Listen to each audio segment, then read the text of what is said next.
Fam, what is up with the squad? It's Sess, your favorite auntie with Uncle Tennessee's in the building. Did you miss me? Did you miss me? Look, I'm back with the Baseline Brunch, y'all. Brittany, Commish, what's up? Hello. He wanna lick my boom, but clap my ride to ta ta ta. Got him going crazy for that poon na na na. I got Hey, what I want. I got I am- that ooh shalaka. I am no good because my version of, I was like, Commish, what they saying? They got the Una Naka Naka Baka. You know what I'm talking about. Hey, Commish broke that shit down. Hey, You do what I say for that poon na na na let's na. go. Alfred come from sheep. Nails there said too. Let's go. Let's go. Happy Saturday. I'm back. Kinda. Listen, y'all. I'm gonna tell y'all the truth, just like I told them. Be on alert. The reason y'all haven't seen me is because I am in need of a new keyboard and mouse. Really, my mouse went crazy, but because they're a set, I have to get another one. And I am desperately waiting for Amazon to deliver. It's supposed to have been yesterday's. Now it's today. Could be tomorrow. So we just gonna make it rock. But we're here right now. So let's go. Let's go. Let's go. Let's go. Oh, please feel black. Please feel so black in this moment. Please. I always feel so black in the moment here. Oh, this is the blackest place on YouTube. Please feel comfortable here. Y'all, what is the deal? What is the deal? What is the deal? Let me get here and speak to some of y'all real quick before we get started. Doc, I just told you where I've been at. Fighting for my life. Joe Mama, what's good? Jackie, what's happening? How's everybody doing? Doing well. My favorite weekend show. Jeremy, what's up? Michelle, aka 85 Fly, what's happening? Miracle Rider for you, what's up? Gladys Way, what's up? Francis, what's up? Welcome. So Black, what's happening? Oh, everybody's having a great day. What up, Doc? Nandi, what's happening? AB, Until Us. Charlie, good afternoon. Dr. Ivy Girl, what's up? Michelle Sessions, I'm back. Kinda. We waiting on Amazon too, though. Okay, so Shonda Del Rey, what's up? Did you watch the UConn doc? Yes, I did, and we're gonna have a conversation about that, but not right here. We're gonna decide when we want to have that conversation. We're not gonna have that conversation. That's not production has let me know already. That is not a baseline discussion right now. We may be able to get some parts in, but it was a rousing hell no for baseline. So we will talk that. But not right now. Golden State is failing. What's good? Your birthday was yesterday, so I'm partying all weekend. Kid Ice, enjoy. Let's start with the games from last night. Ladies, your thoughts.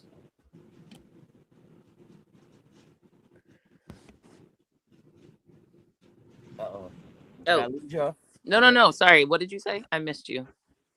Your thoughts on the games from last night. Russell, what's up over there on the Instagram? Sorry, I still got that boom shalaka laka song. Hey, go ahead. Hey, if you need to hit it one more time, go ahead. Come here, go ahead. Run it one more time if you need to. I can't do it with the straight face. That's the problem. So I can't. He want to lick my boom, but clap my ride. Ta ta ta. That's the best I got for you. And then I start laughing. I can't do it for real. That ooh shalaka laka. Games last night were good. Well, good and not good in some ways. Let's start with the Chicago Sky. I done told y'all if things had just transpired a little bit differently. Y'all cannot tell me per my email. Per my email, I told y'all about the Chicago Sky. It's just so unfortunate between injuries and then just the amount of games they lost so close. Like, this team is an 8 seed team. It really is. It's just unfortunate the way that the year transpired. Everybody wanted to fire Tyler. Tyler threw up some sets. He knows how to get the ball into Sydney's hands. And how many game winners has she had this year? 3? at least. Mm-hmm. So, seems like he knows what he's doing when he calls the timeout and draws up a play. And even Natalie Nakase told everybody, when they need big shots, they go to Sydney. Everybody and their mom, the best quote unquote defensive team, or one of them, everybody and their mom knew that the ball was getting in Sydney's hands, and still they couldn't do anything. So it seems like to me, Tyler knows how to draw up sets. I've been telling y'all, Tyler draws up sets. The issue last season was either the personnel weren't the right people or they didn't execute. And that's part of the problem. There's still things Tyler can work on as a coach. I mean, he's only in his second season as head coach? Just second. Just second. So, we gonna talk about some other season coaches, and I got smoked for them. But I just feel like I never been more validated. I mean, I would be more validated if the Sky were in the playoffs, but I told people from jump, like, whatever issues y'all got with the front office, y'all got with the front office. But the people who are playing and capable of playing, there is talent there. What's crazy is your call came without even knowing that Sydney Taylor was going to arrive. No, yeah. There, right? Yeah. You know what I mean? Like, that wasn't part of the discussion. Technically. No Natasha Cloud, and we expected more from Miss Westlake, Skylar Diggins. We just did. Well, Well, she about to get something from me here in a second. We were gonna go there, but let's. Oh, we going there. We're gonna. This is the. Let me see. What was this? Let me make sure I got this right here. Yeah, this is. Yeah, no safe takes. No. Let's go. I was just gonna finish the game before I get on Skylar. Okay. Yeah. Yeah. Tyler doesn't suck. We're not gonna do that here. We're not gonna do that here. H dog. We not. Tyler doesn't suck. They were the fourth best defense in the league. And if Rakia was in this lineup, y'all scared to death of Chicago. Y'all convince me with the Tyler, it sucks. You can stop that shit. Now you can have a problem with the front office. You can have a problem with Jeff. You can have a problem with ownership. But you cannot have a problem with Tyler because of the shit that he's done for the last 2 seasons with fucking nothing. This is the same Chicago Sky. And again, I just want we don't do lazy takes over here. Not only lazy takes. Go ahead. The problem I have is, like, we can't actually have a basketball conversation without people, like, dovetailing it into BS. I'm going to go there because F it, Let's go. Who gonna mess with my ta-ta-ta-ta? Let's go. I'm going to just call a thing a thing. Again, this is not me saying this person isn't a good player. I'm just using this to explain. So last season, correct me if I'm wrong, wasn't the Chicago Sky like the worst defense statistically? Or they were definitely bottom, right? We can say that. They were in the bottom. Now, 1 year later, and this is where I get really irritated with people, and why all season I've been beating the drum about Tyler, and some of y'all just got your haterade, glasses on and just decided no matter what, they were going to hate on Tyler. You have to be able to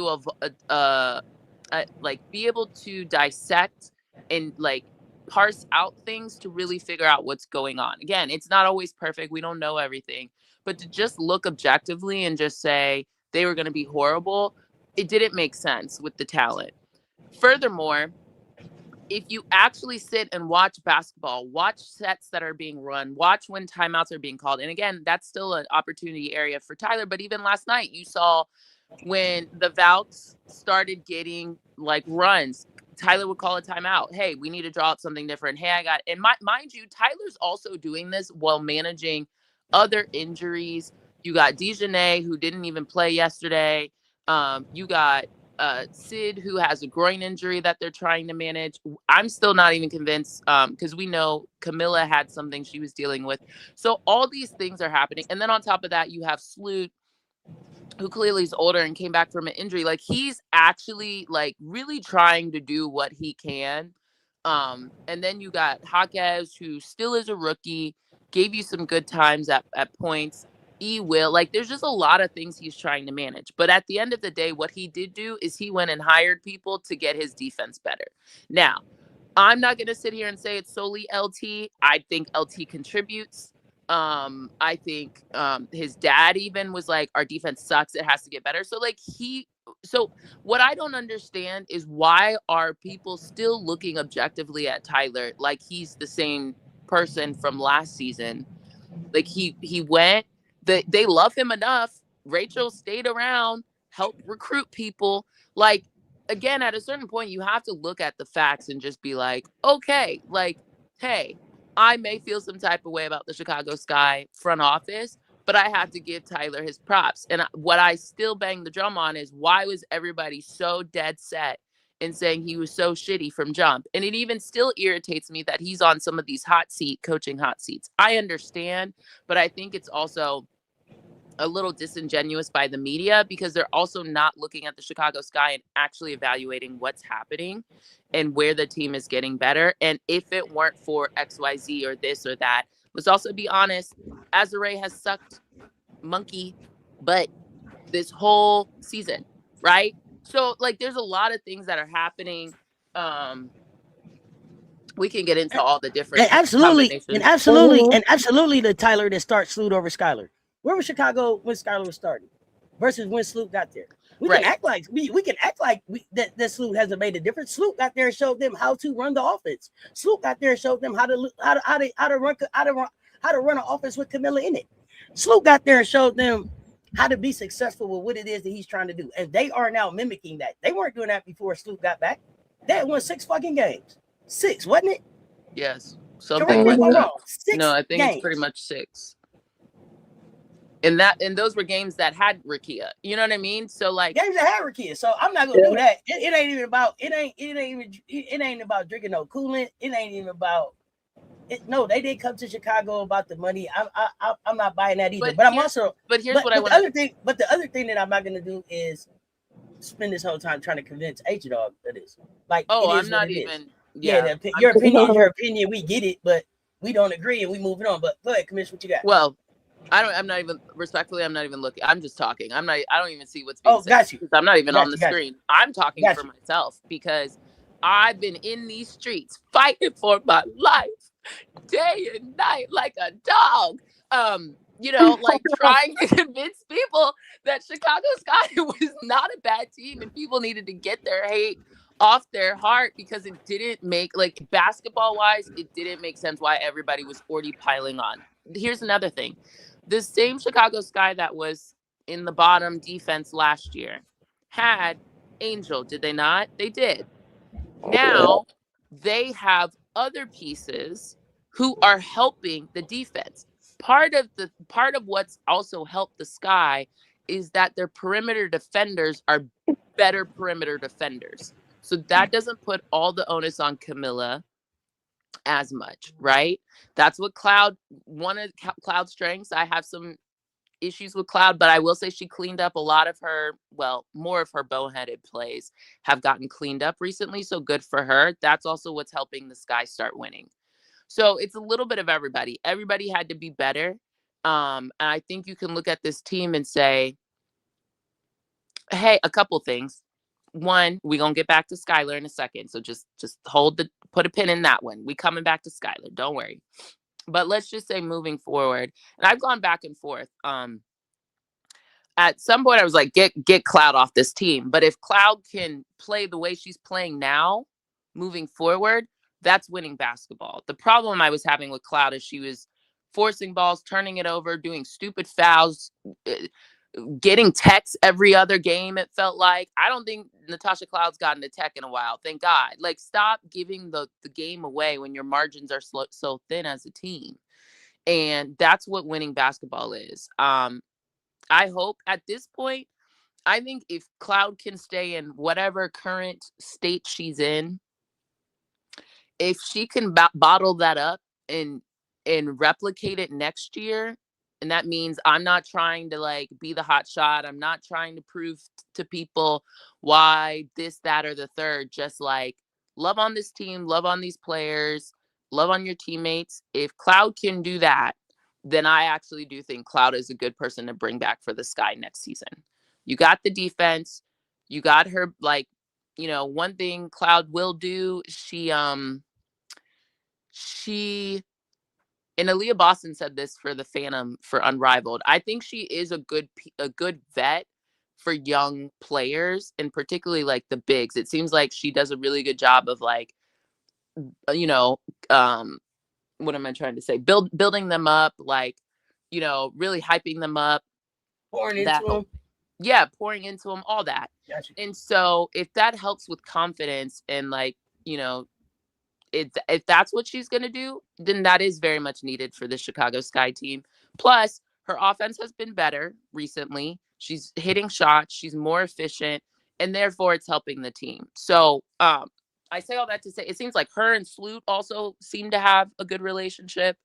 So I would actually say Cloud is probably a good piece to try to bring back. And it seems like she's happy. And I don't know if that's, I'm not saying she's putting on or anything. I just hope that that's an indication of she likes this team and wants to be with this team and continues building.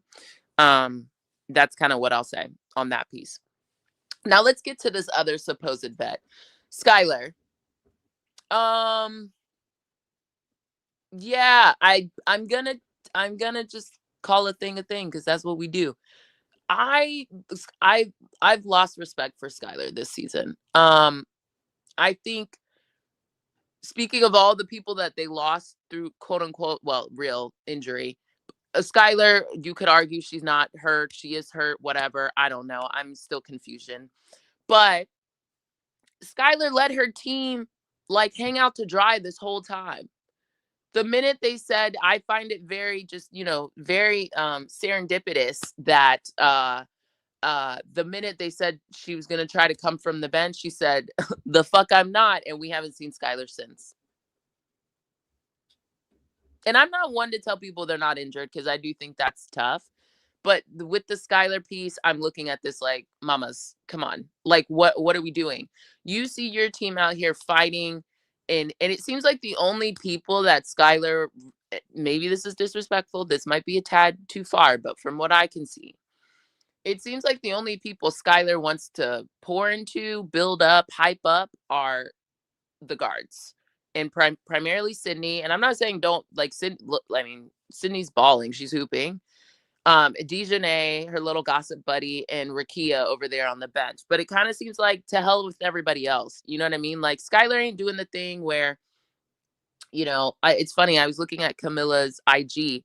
Camilla's been reposting anybody who does well for the Sky all season. Dejanay, Cloud, Sydney, literally anybody who has a good game, she'll hype them up.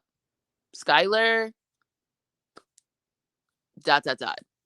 And for someone who's not on the team, and I will give like Dejanay this, I feel like when she hadn't played yet, she at least was reposting Chicago Sky things. And you can see her engagement even on like going over, talking to people, talking about defensive schemes, what she's seeing. Skylar, the only person I see her do that with is Sydney and maybe one or two other of the guards. So I'm gonna just call a thing. I've lost respect for Skylar. Wherever she ends up next year, glory be to her. I will not be rooting for her. I'm highly disappointed in Skylar. Look, and let me jump in here real quick and say this real quick. I'm sorry, because I see you saying like Skylar, they like the Skylar. The front office like the Skylar. The Skylar has every right to take that up. Skylar has every right to take that up with the front office. But those are her teammates. Those are the women that she's in the locker room with every day. So you show up for them and you take care of business. That we can deal with that in a minute. You don't quit on them. So I don't even know how Skylar walks back into that locker room if she's not as hurt. And what I believe is Skylar was like, cool, I'm willing to put my body on the line as long as I'm starting. I'm not gonna do it when I'm starting. There's the conversation. The quote was, I've been putting my body on the line.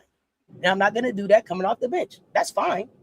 But these women have continued to build a chemistry and a fight that I'm enjoying and I want to continue to see going. So if you don't want to be a part of it, move on. But whether they like to you or not, you're still supposed at some point, especially as a vet in this league, for as long as she's been here, she's supposed to show up different and show something different. I'm sorry, Brittany, I didn't mean to cut you off. Go ahead. Oh no, you're good. Because I was gonna say, I don't know. I think we gotta call a spade a spade. If this was anybody else, the quitter allegations would be running. You quit. Yeah, that's what she's straight. She's straight. Quit on them. And for people to say, "Oh well, they lied to her," man, get out of here. Your play didn't justify you starting. You had almost half the season before, almost half, to get this team going, to justify you starting. Nobody cares what the front office told you, because at the end of the day, the front office can tell you whatever the hell they want to tell you, but that front office ain't the one coaching. And I think for the people that be on Tyler, said Tyler need to be fired, Tyler need to be fired. No, I think Tyler has handled this situation with Skylar very well, very professional, because we got to remember, this is also the same team that is not above leaks of what of conversations that were had in the locker room. So for him to handle this situation with Skylar and to keep the mess down and actually for whatever is going on with Skylar, to let that be in the background, he's done a great job, because there's plenty of other coaches where, hey, that whatever was going on with Skylar would have been, hey, all plastered all over the media. Skylar Diggins isn't playing, and and so on and so forth. It would have been is this a distraction? He could have allowed this to be a distraction. Exactly. Go into a distraction. She's sitting over there quietly on the bench in protest, and Erica's continuing to win. Okay. Period. Exactly. He's done a good job to keep those distraction comments. No, ain't nobody asking about that. And I think when it comes to Skylar, I don't think Skylar can walk back in that locker room next year. No, that's fine. You can reserve. You can reserve judgment on Skylar. That's fine. They benched her for Sloot. Of course, she's gonna feel some kind of way. No, but the point is, like Brittany said, was she running the team? Were they successful when she was running the team? Skylar has to look at Skylar about that. Her and Natasha Cloud didn't get that shit together in time before Sloot got back, and they had plenty of time before Clipboard Slooty came back. But I told y'all Clipboard Slooty was coming. And then the thing, I call bullshit on all of y'all to keep trying to make this about Sloot. Because here's the thing that Skylar fucking knew when she got there, regardless of what the fuck they told her, she knew Sloot was there.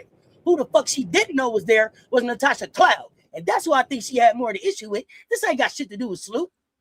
Slooty was coming regardless. She didn't know that Natasha was coming until, Natasha popped up.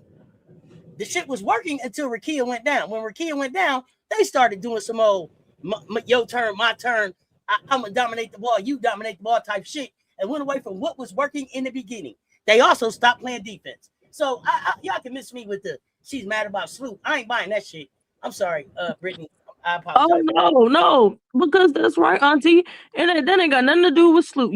She knew Sloot was there. And at the end of the day, nothing about Skylar's play justified Skylar starting. At the end of the day, what that front office told you is whatever they're going to tell you. Skylar is a vet in this league. Skylar knows how it goes. And the thing about it is, she probably didn't expect Tyler to pull a veteran coaching move, because that's what it was. To say, hey, it ain't working. Gotta change it, because some vet coaches, they say, hey, this is a vet in this league, I'm gonna force it, we gonna figure it out, she gonna start.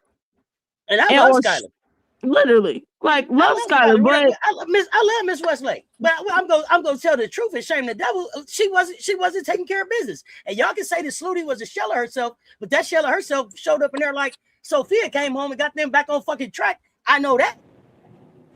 Look how they look right now compared to when Skylar and Natasha was trying to figure it out. I ain't gonna do that. I'm not gonna do that. Now we gonna tell the truth.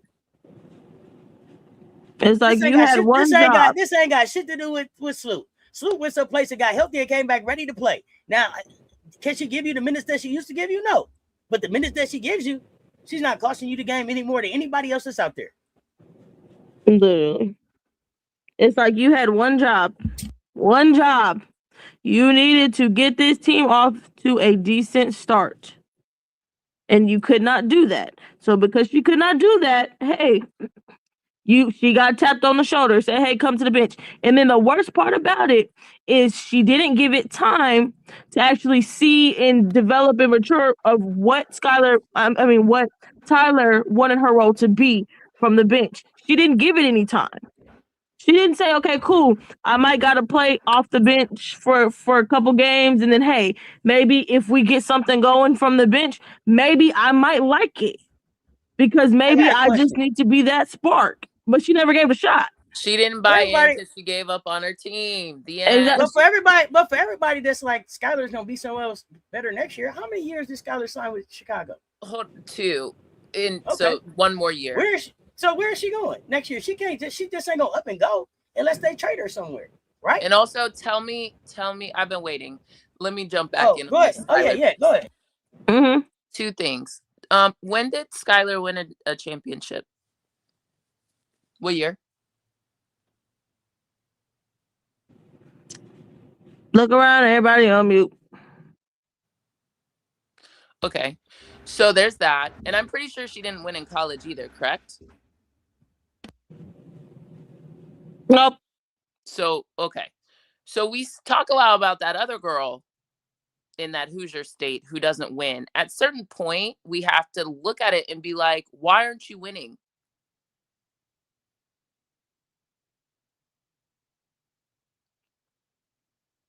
You know? Let's we'll have a conversation. Let's have a conversation. Yeah. That's the other part about it.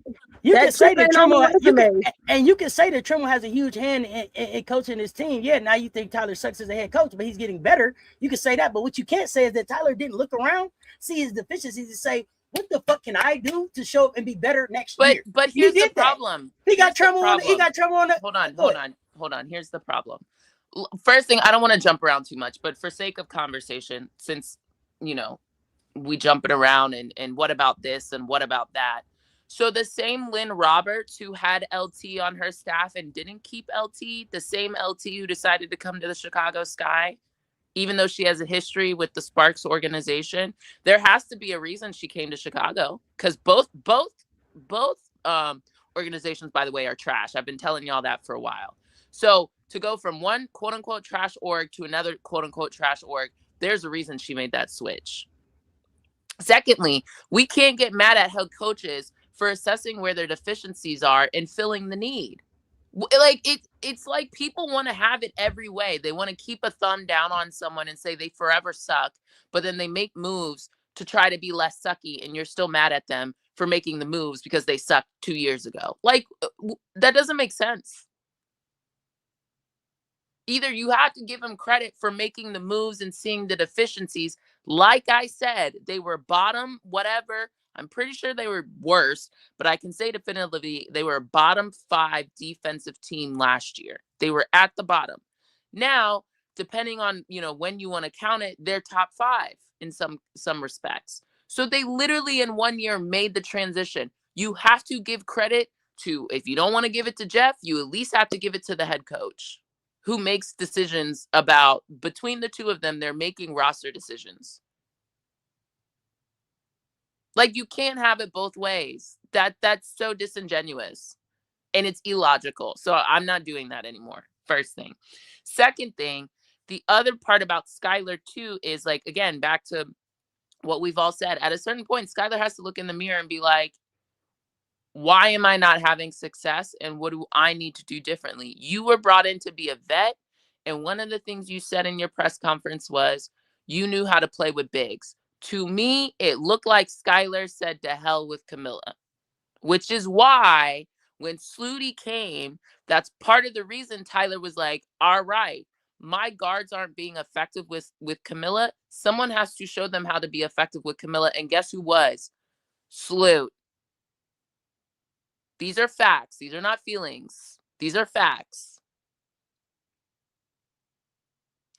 Cloud just said the other night, which we've all said before, but since other people got to say it for people to believe us, Cloud specifically said, if we had more wins, this would be an all-star year for Camilla, which agreed, which is why I was pissed with Chicago for so long. I was like, yo, and I still have my own. And if anybody's been listening, I criticize Camilla too. So it's not about like my fandom. I don't not criticize people. I actually criticize people. I talk basketball. But that is also part of the issue. they were not using Camilla effectively, along with a myriad of other things. Now you can see the identity of the team is a little bit more, it's clear. People see, it seems like people know their roles more now in the Chicago Sky season than they did early in the season. And part of that is that there was a natural gel that has to happen with every team. But those are the facts. Skylar's not here. The team has won more games. Period. Point blank.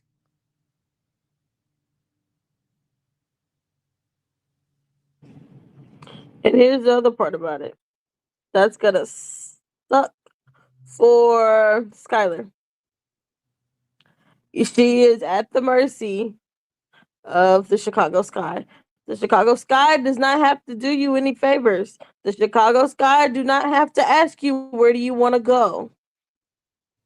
Especially with the way in which the season is going for them. When it comes to next season decisions are not based on, okay, what's best for you. No. We got something going right now. So we have a direction. And we're gonna follow that. So no, I'm not just gonna cut you. So I know some people like, oh, just cut her. They might as well just cut her. No, ain't nobody taking that cap hit. They did the right thing. Like, okay, cool. You couldn't get anyone that you wanted during the trade before the trade deadline. All right, you keep her going to the summer and see what you can get. But Skylar ain't just gonna get to pick wherever she want to go. Also, that was the other piece I wanted to say. Skylar, two things. One, H-Dog, if you're going to make statements, make sure you're accurate. Sloot was not carried to a championship with Chicago. She was one of the leading scorers, and she was an all-star that year too. So like it's not just carried. You don't just get carried as a 6th seed.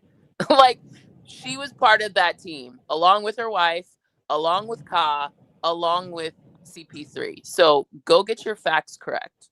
We don't just type just feelings here. That's not factually true. I watched that championship run. That is not what happened with Sloot in Chicago.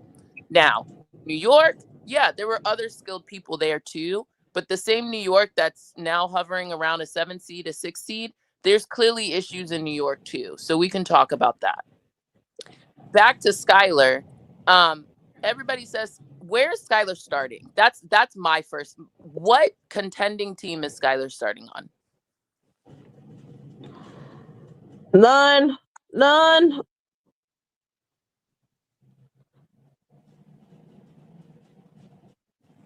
And I need y'all to be honest. Yeah, I want that same. I want the answer to. And Ka did not carry. Ka was Finals MVP. That's when she showed up. Was the end. She was the X factor.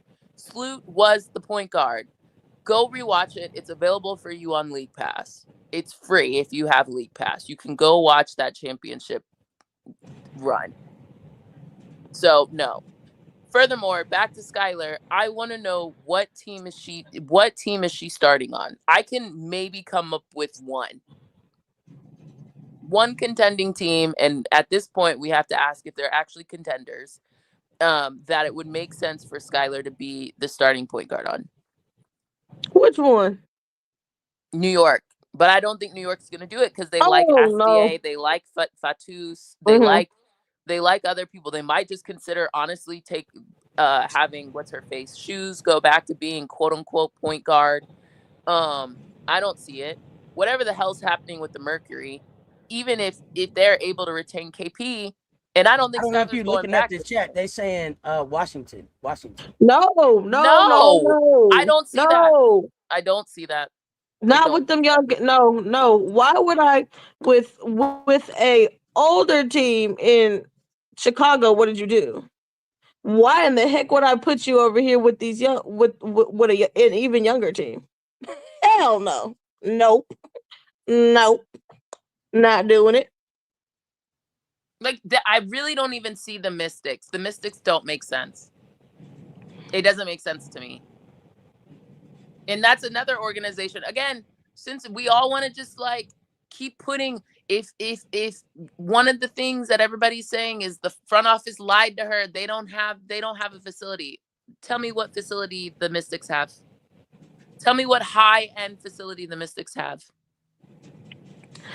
Man, she messed around. They don't even play in Capital One. They play down by the banks. Nah, she messed around and killed the vibe that they got going on over there. Y'all see how Beniza's just fitting in with them? She's learning, trying to get in with their vibe and their energy, just going with the flow. I don't know if Skylar going over there is gonna Skylar going over there might just take it to a different level. Might turn the might.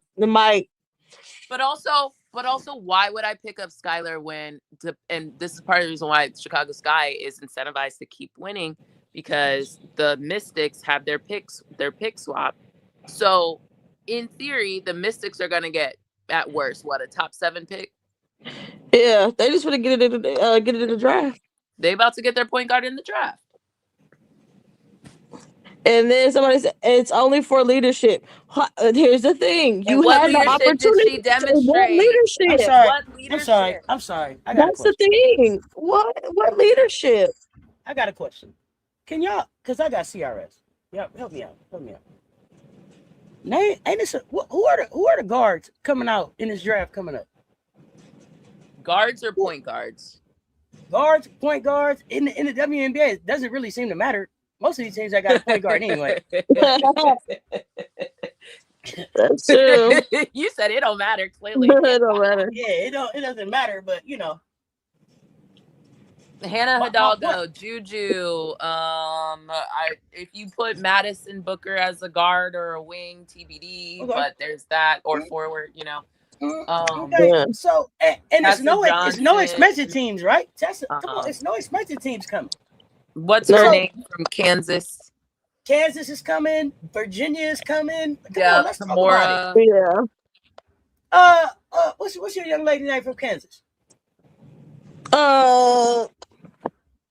Give it 2.5 seconds. Samaya? Yes, Samaya Nichols. Samaya Lay coming. Talk about it. And that's not even the international stash and draft that they be doing. Come on, let's talk about it. Like, so when y'all, and there's no expansion, there's no 15 more spots coming. So those players that we're naming are coming to take somebody's job. And if you ain't doing the job this year, you may not have a job next year. Period.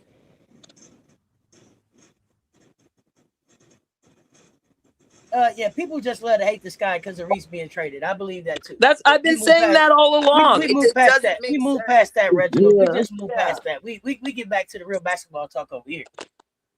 That's why I've been saying it's been illogical from jump. Like, they just want to hate. Then it's the same Angel stands or fans that are like, Angel should play point forward more. Well, when's the last time we saw her do that? Under Tyler at the Sky. But like, then you don't want to give Tyler credit. It's just weird. That's all I'm calling out, is just the hypocrisy of it all. And furthermore, like, I do think at this point there's enough to, and everybody can have their opinion. I'm telling you, I lost respect for Skylar, and to me, whatever the front office did or didn't say to her, it's not the first time that a front office has told a player something and it turned out to be something else. At the end of the day, y'all were losing. Changes had to be made. Period. Point blank. Get out your feelings, Sky. Like, you are sitting there cross-legged on the bench, kikiing. The last game I saw her pull out her phone was showing Rakia something while a play was happening. You're not even really being professional. You're quiet quitting. What's that term? Quiet quitting. She quiet quit on the job. That's what it is. Mm-hmm. And you a vet. With a fuss. That's it. You a vet, bro. You a vet. That's gross. And that's the thing. Like, to put her on, say, oh yeah, she should go to a young team. Why? What leadership have you shown? This was an opportunity for you to show leadership. And what did you do? You quit on them. And the other part about it, with the trade, okay, Chicago can want to trade Skylar all they want. Somebody has to want Skylar and want that contract. So it's a different conversation if she would have like, hey, okay, cool. Can you play? If you can play, okay, let's stick it out. Let's see how. Let's see what your role can be off the bench. And hey, we never know, but because they didn't play through it, hey, or because she didn't let it play out, she probably could have ended back up in the starting lineup. You never know. Remind me, y'all, is What Cloud known as like what's the temperature of Cloud? What is she known for? Like, if you had to describe Cloud as a player, like, what would you say about her? Or a person, either one.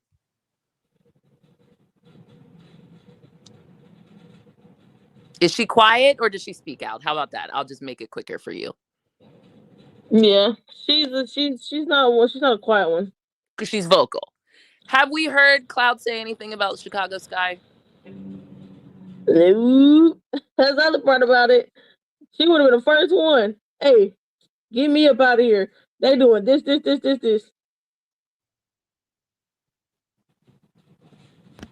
Shonda Del Rey knows. She said running off at the mouth. Thank you. Yeah. She's known to talk. I haven't heard her talk.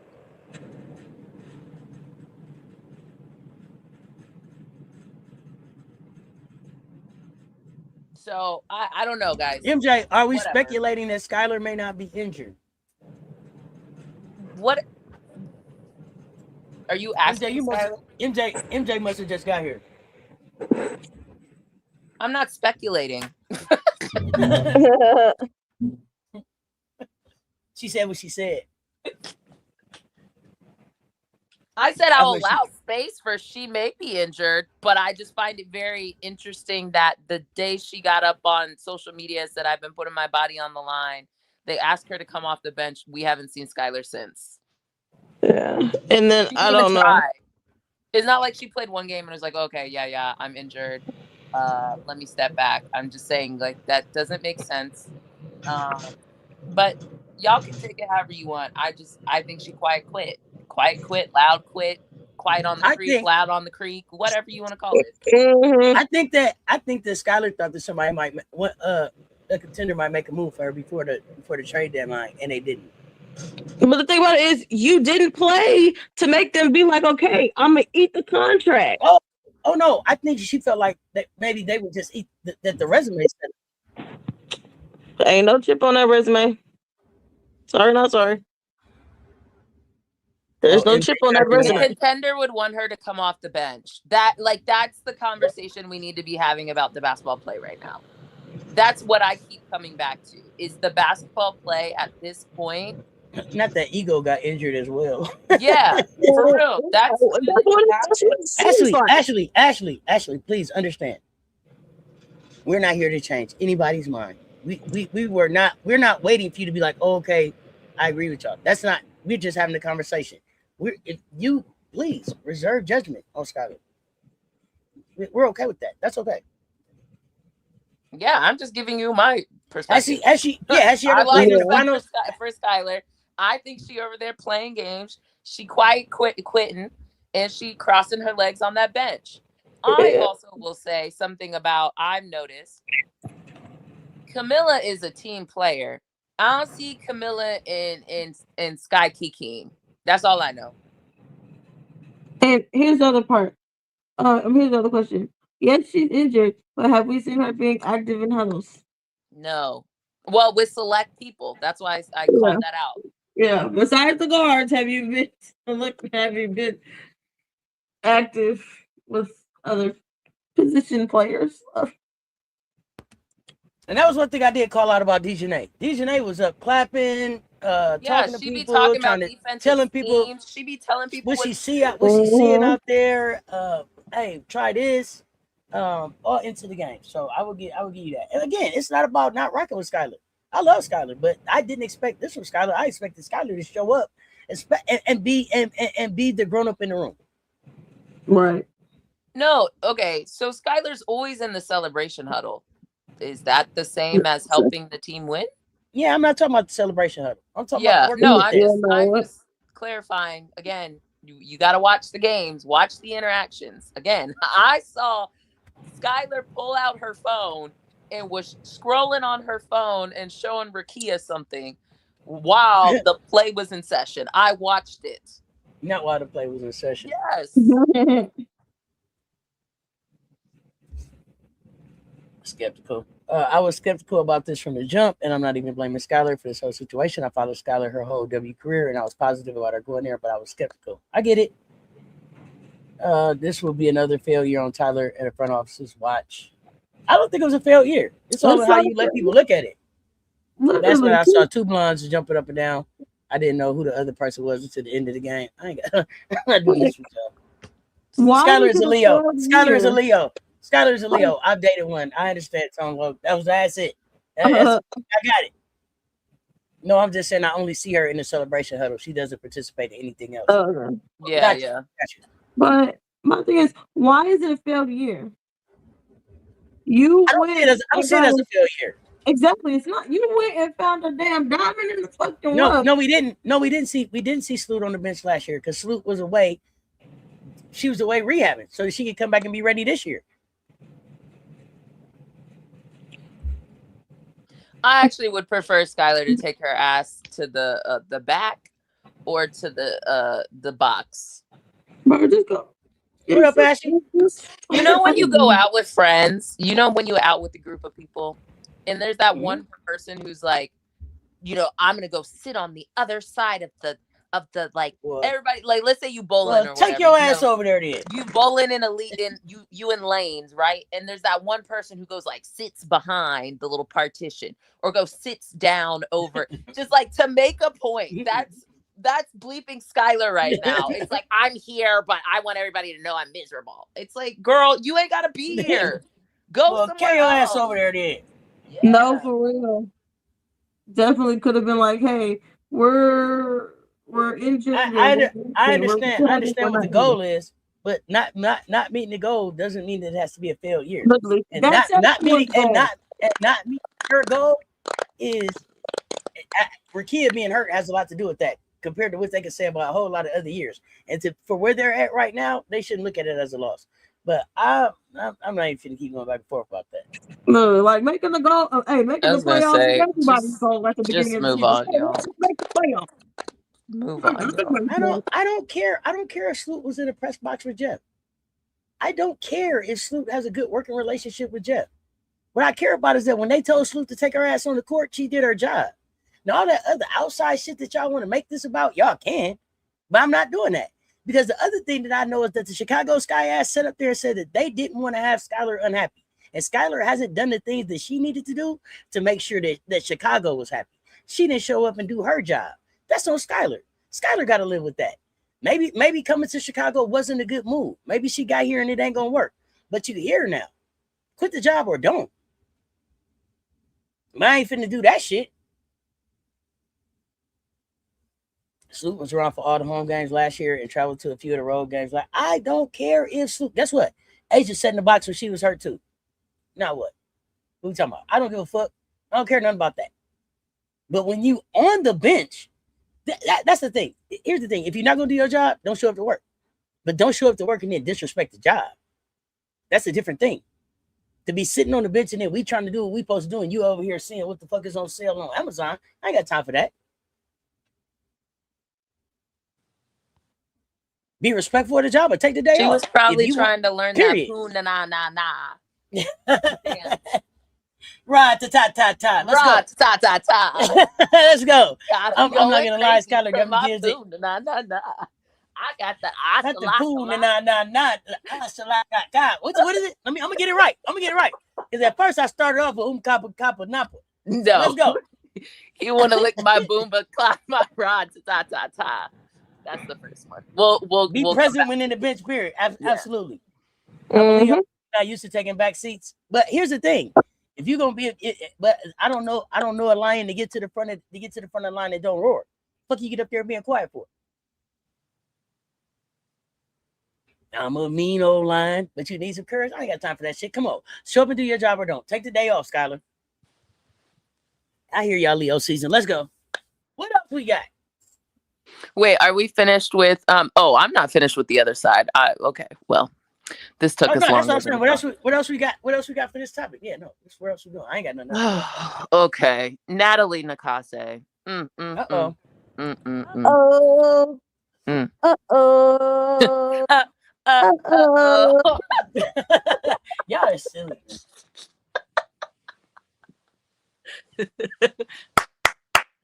Yeah, gotta put the claps with it. Natalie. Y'all hit that like and that share. They both right there. Let's go. Okay, so remember when we had a conversation about receipts, excuses, monitoring, contenders, and I told you all about the Valkyries, and I was like, no. Yeah, this is what I'm talking about. I do think they're in a little bit of a rut. However, this is why I don't believe in Bahala. A couple of reasons. One, I don't know why they can't make a shot with all them people that be chucking threes. I think that's part of my issue. I don't like three chucking for three chuckings. Like, you better be an elite 3-point shooter if you're going to do that. Everybody just chucking threes all over the place. They have no post presence. The post presence they do have, it's you got to oscillate between Kia and LA. And Natalie should have been playing LA all season. Shout out to, first thing, big step back. Shout out to LA. This is what we know LA can contribute to a team given the opportunity time and time again. So why LA wasn't getting more time consistently has been my problem with Natalie all season, dating back to last season. I don't know what it is, but Natalie got a certain feeling about. But their starting 5 or 4 or 3 of the 5 were so atrocious yesterday, she had to ride her bench. Like, she had no other solution but to ride her bench. Like, it was that bad. Kayla didn't give you shit. Chechi didn't give you shit. Gabby didn't give you shit. The box score might look like Salon was able to give you shit, but she really didn't give you shit the majority of the game. Those are all your quote unquote shooters or some version of like all-star, mixing, superstars, quote unquote, whatever people want to call it. But it was bad. Tip Hayes over here flopping like a crash dummy. Like, what are you doing? LA was their bright spot last night, and then Veronica here or there. I'll give her a little bit. But and Chen came in, tried to give what she could. But this has always been my issue with Natalie. Like, your team, if you're gonna have quote unquote the best bench and you're gonna then the games where people don't have it, you got to cut bait early and go with the people who do. But unfortunately, outside of this game, for real, she has not been doing that all season. So this is why I don't believe in the Valkyries. I really don't. I don't. And before someone just let me make this last point. Before someone gets in this chat, because I'm not going to respond to it and say they should have gotten Kelsey Plum. No. Okay, go back. Go ahead, Auntie. What were you going to say? When you say you're not believing them, you're not believing them as far as where do you think they end up? First round. Gotcha. Do they win the game or they up out of there? It all depends on who their matchup is, but I lean not. I think that's what I gave you guys. I gave you excuses as a first monitoring / excuses. You believe in Bahala, which I understand. They're going to be a top seed, so there's going to be more games in Bahala than not. So that's possible. But we've also seen them put up stinkers in Bahala too. Bahala's losing this magic a little bit, it seemed like. So this is why I'm asking. So no, the team itself is just. I think I will say that their death row stretch that happened when they did like Lynx, Dream, Storm. It was like earlier in the season.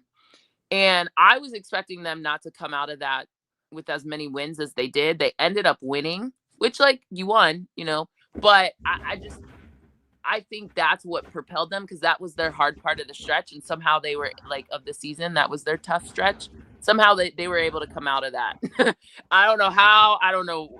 They just were, and I think that's what propelled them into the current standings that they're in. But yikes, rough, yeesh. They say Golden State has the Indiana Fever's number. Can they beat them in the first round? That was early in the season. I feel like they had their number. I don't know if they've had their number recent, right? Because they had those wins early on when Caitlin was shooting disgusting toward eights. Yep. That was when Raven was still playing. So that feels like worlds and years and seasons ago. And I don't even know if Natalie chooses to ride with all her guards. She got some favorites. I think Yeah, she has pointed them favorites. out before. Mm-hmm. Y'all know who she learned from or who she coached beside. I expected nothing less. This is exactly what I expected from Yeah, Natalie. the problem is she doesn't have an Asia though. True, but who else does? Well, that's the problem. So you can't just say, "Oh, I'm gonna do the thing." Nope. You ain't got that. No. You ain't got that lady from Columbia, South Carolina up in there. You ain't got that. Hopkins, to be correct, technical. Yep, I expected her to be one of the ones that's just like, hey, yeah, I'm gonna ride with who I got. I don't care how bad they're playing. I'm gonna ride with them. I don't care who got us to this point. I'm gonna ride with my day ones. And she's starting. This is a joke, to be clear, but she's starting to sound like that lady from Knoxville, talking about, I told him, we got to play harder. I told him. Oh, Lord. Natalie, like, your team is starting slow and your only response is, yeah, we have to have more mental fortitude, which I don't disagree with the premise, but like clearly something's happening and your team is getting run down. And I don't know why, because I don't know, but I'm like, you have a problem. Like, oh, these slow starts, which agreed, slow starts are not great. One of my teams has been doing slow starts and they've been pissing me off. But you know, at a certain point, why don't you insert some of your bench players to get some life, get some juice? No, we don't want to do that. Okay.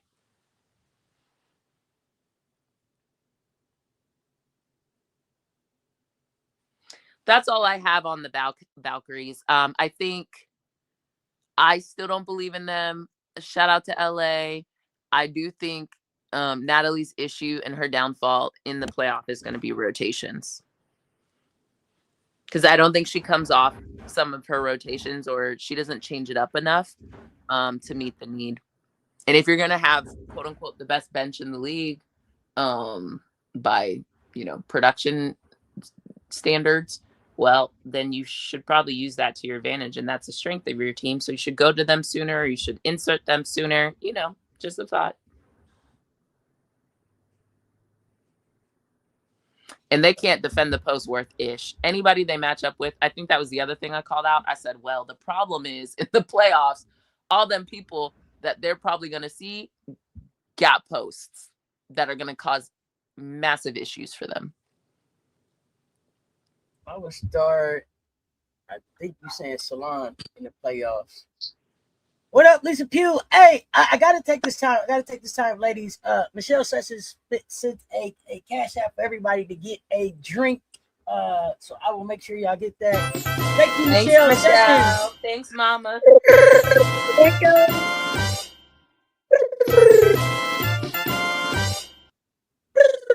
Appreciate the support, fam. I will get that over to them. Thank you so much. Medina killed Stokes in the post. When LA got more minutes for one hot second, it lit a fire under Kia, and she produced a 7-block game. I expect to see Kia come out firing against the Lynx. Kia gets away with doing the least. The team, her energy, LA, versatility, and defense versus the Lynx to tag team with Stokes. You got something on that one? Let's go. I agree with aspects of what you said. I don't agree with Kia does the least. Oh, that's not me. That's a comment. No. I'm responding. Okay, got you. I think Kia is what she is. Is she an 8-year vet? I don't even know, but she pretty tenured. Like Kia, earlier this season, her offense, she was having some magnet balls. I think she worked on her 3, but honestly, this Kia is the same Kia that Aces fans know well. Like it really isn't that different. She's a good backline anchor. She protects the rim really well, but if you need your post to go band for band, yikes. You know what I mean? Like, you're not getting that out of Kia. I think that's why it would have made sense to, in certain matchups, leverage LA at the 4, Kia at the 5. Because sometimes they give up size, but they're both pretty versatile, can block shots, can rebound, athletic.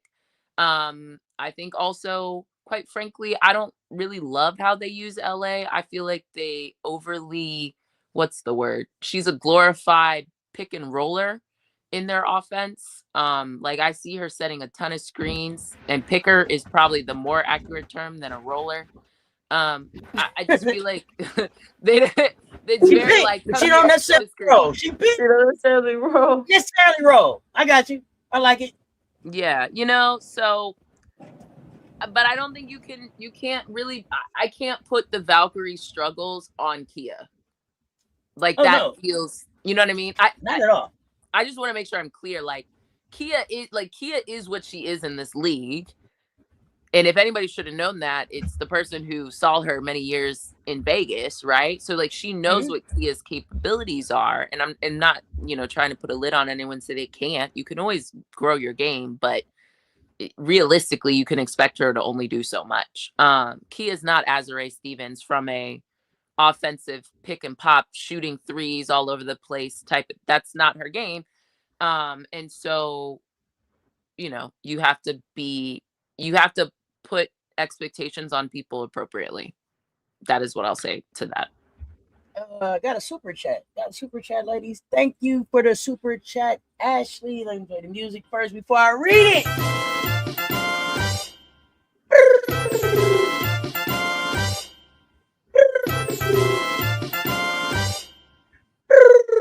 So, did y'all think the Golden State Valks were drained from the game against the Lynx? It felt like they emptied the tank against the Lynx.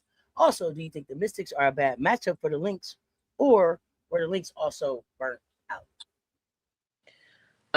Let's take one at a time. So the first part was, is Golden State drained from the Lynx matchup?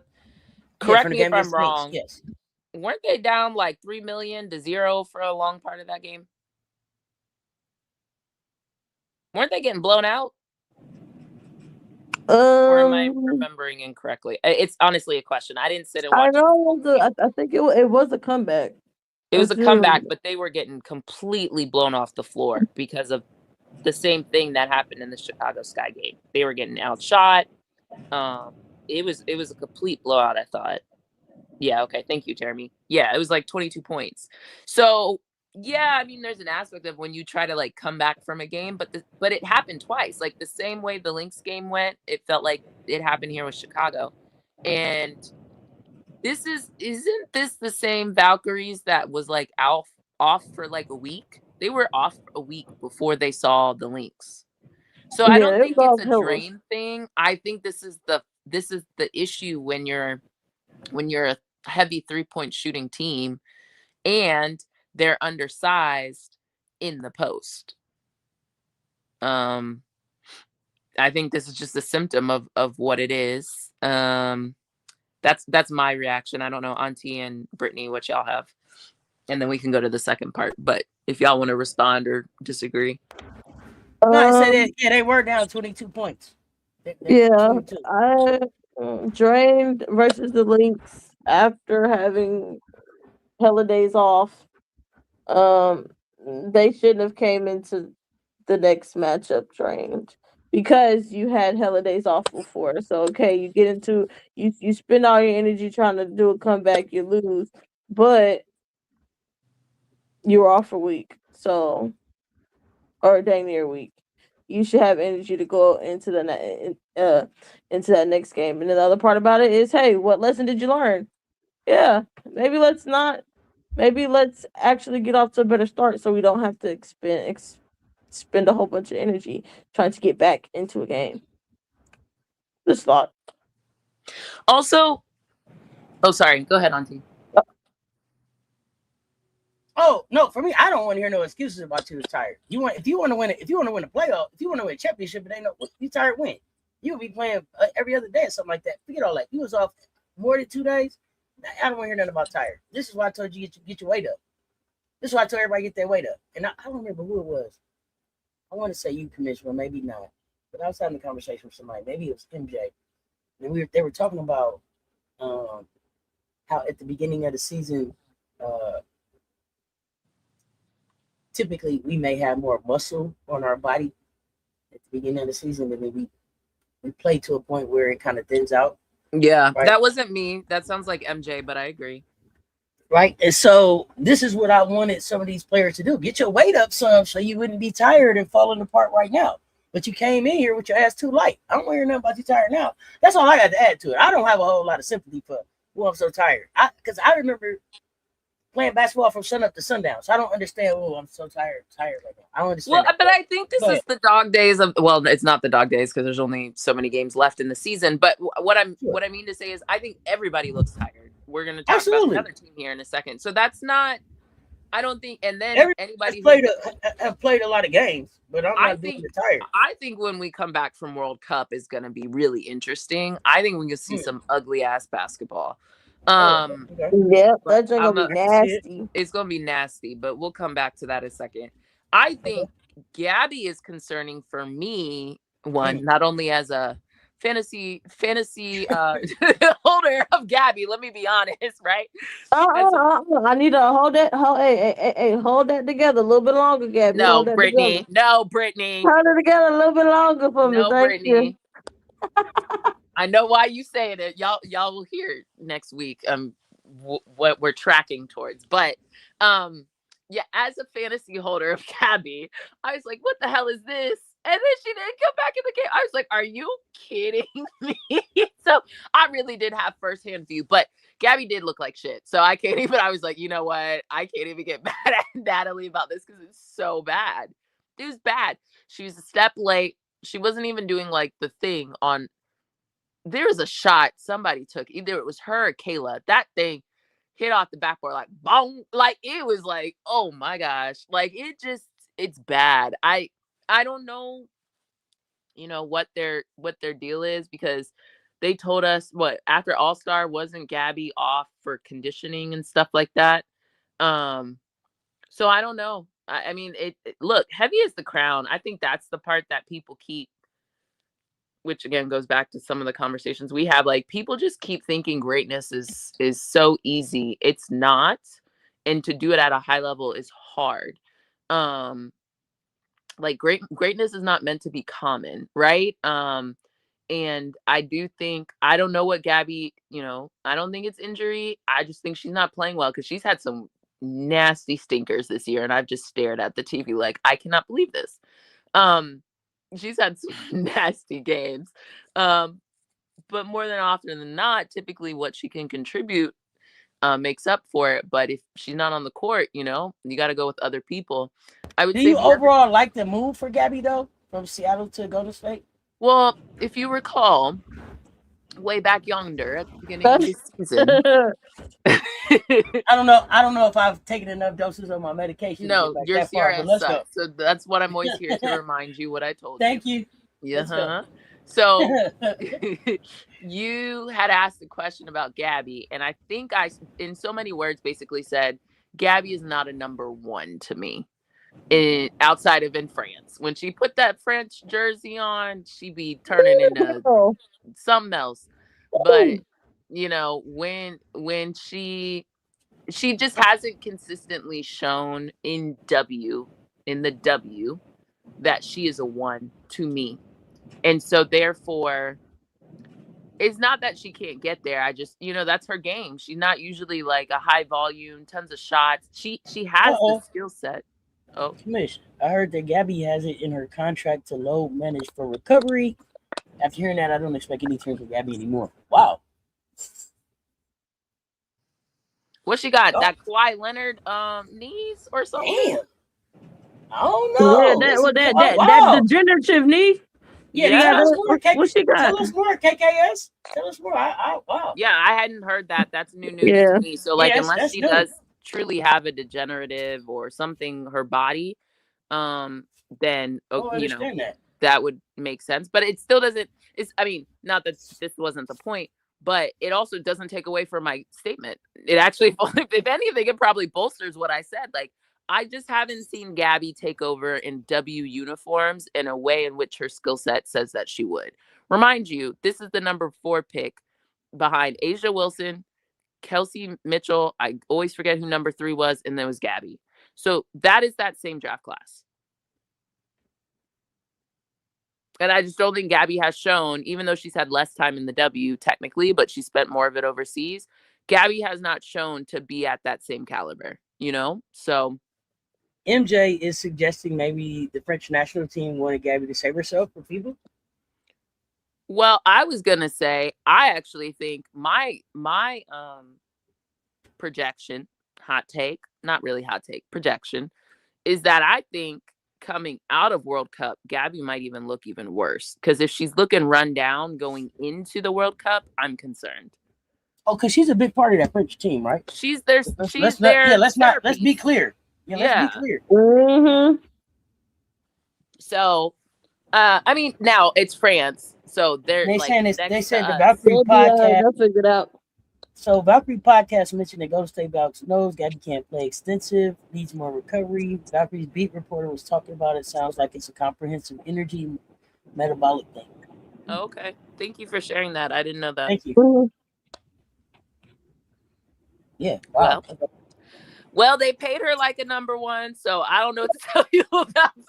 Hey, That's the other part about it. That's a number 1 contract, but I think okay. Let me ask you this: do you feel like Kayla Thornton is starting to get a little bit healthier and starting to come on a little bit more at this part of the season than she was earlier in the season? Well, I think she was hurt, right? Yeah, that's what I'm saying. Like coming on, getting healthy. This is what I'm asking. And then will they be able to get something from that if she is? I don't think so. I just think not.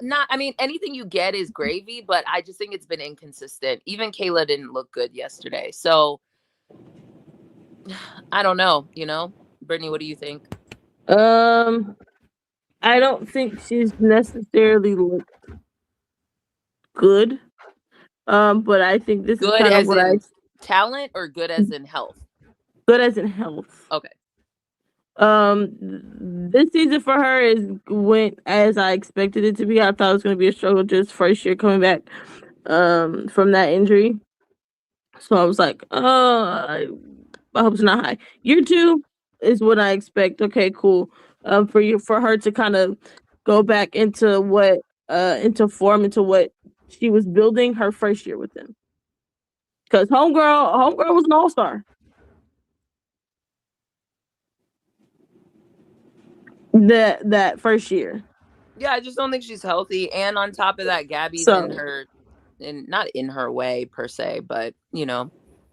Yeah, so health. I see Naja unscripted saying, hey, if Kayla played like she did prior to injury, we wouldn't be having this conversation about Gabby, to be honest. True, but this is what Kayla Thornton. Yep. But this is something they should have expected and prepared for. Her first year coming back from injury. The first year is not always the greatest. It's that second year where they start, they're feeling better. Like, okay, cool. And they're kind of rounding back into form previously. So it's not surprising for them. It's her second year. When it comes to second year post injury, that's when you're looking to see better stats and things. Well, not even really better stats, but health. Back to normal. Which, because she was an all-star, she was looking. We was over there. That first year with the Valks, it was like, oh, wait a second, New York. She was just sitting over there with y'all. What the hell was y'all doing?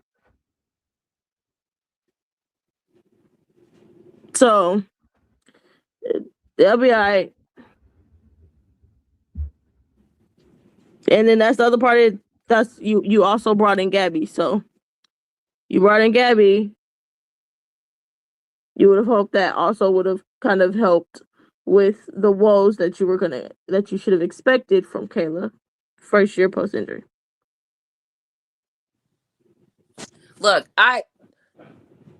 first thing, Gabby needs a dose of Marine. Maybe that will help her. So we'll see. Yeah, send Marine over there. Send her over there. Go get your girl. You need some. I don't know. Anyway, it's the distance. The distance is a killer. Maybe sure. Killer. You need something. You need a little shot in the arm. And then I still think though the fact that Gabby or not, there's still holes within the Valkyries is going to be the challenge. So we'll see kind of if they're able to bounce back, whatever, this, that, the third. I still think they have a lot of holes. I just think they have a lot of holes. I do.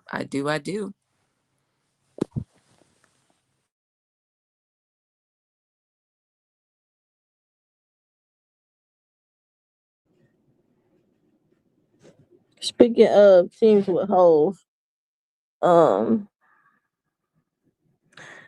there's a team that has been trending downwards over there in Las Vegas, Nevada. They're ticking me off. And I don't care about them being Connecticut. That's not what I'm talking about. Are we finished with the Valks? Yeah, you already transitioned us. All we right. done. All right. That team over there in Las Vegas, Nevada, after I literally sat there last baseline and said, all right, on the receipts, I said receipts for them, first round. Do you recall what I said? I do recall what you said. You was like, I don't know. But I was like, hey, we're just talking about the first round. Just the first round. Like, oh my goodness. Vegas is going the opposite direction compared to where they were at this point last season. Trending up. They are trending down. And I don't like what I'm seeing. Because yes, we knew that there were holes in their team, in holes in their bench production. We knew that. But I'm not liking the way in which Asia and Jo are playing. Because originally, or throughout the season, all right, those two putting up master classes. I don't know if the girlies are looking tired or what.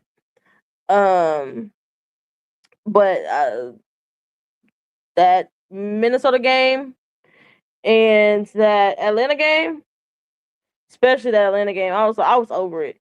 Becky didn't want to work. Didn't want to coach that day. Clearly, went on ahead. Against Atlanta, went on ahead and went to the showers early. And the crazy part about that game against Atlanta, I sat there and I watched and I kept watching after, all right, Becky got ejected. So, okay, cool, whatever. This game's still very much in reach. I was sitting there watching to see, like, oh my goodness, are they still the Atlanta Nightmare? Are they going to give this game away? Because Vegas had every opportunity to take the game, and they couldn't take the game because they couldn't get a stop. They couldn't get a stop, and they couldn't string together the ball over. Exactly. They couldn't string together enough opportunities offensively because they just couldn't keep the ball. And the offense was very stagnant. The defense was very looking like, hey, does anybody want to play defense today? Yes, no, maybe so. Okay, well, this is why we can't string together enough stops because it's all right. You get a stop on one end, and you couldn't score on the other. And I think Atlanta just made timely plays. I was literally wondering, are they gonna blow it? Are they gonna blow it again? Because especially against the Aces, I don't know. The Aces just had a number. And the game against Minnesota, I think that game, the spacing was better than when they had played them like that prior week or so. The spacing was better, but I still did not like how hard they had to work in the second half. Specifically, how hard Asia had to work in the second half. There's some people on the bench that I need something. Give us something, please. Because golly, Jo and Asia can't. Some people are gonna have to step up, and not just on the offensive end by just making open shots. My goodness, but also just defensively. I don't like the way that the girlies are looking, and I'm getting a little. I was like, I think it's time to bring them to the docket, Commish. Yeah, you did say that. So, a couple things. I turned the game off maybe 5 to 10 minutes after Becky got ejected. Like I said, Becky didn't want to work. Let's actually pause on that.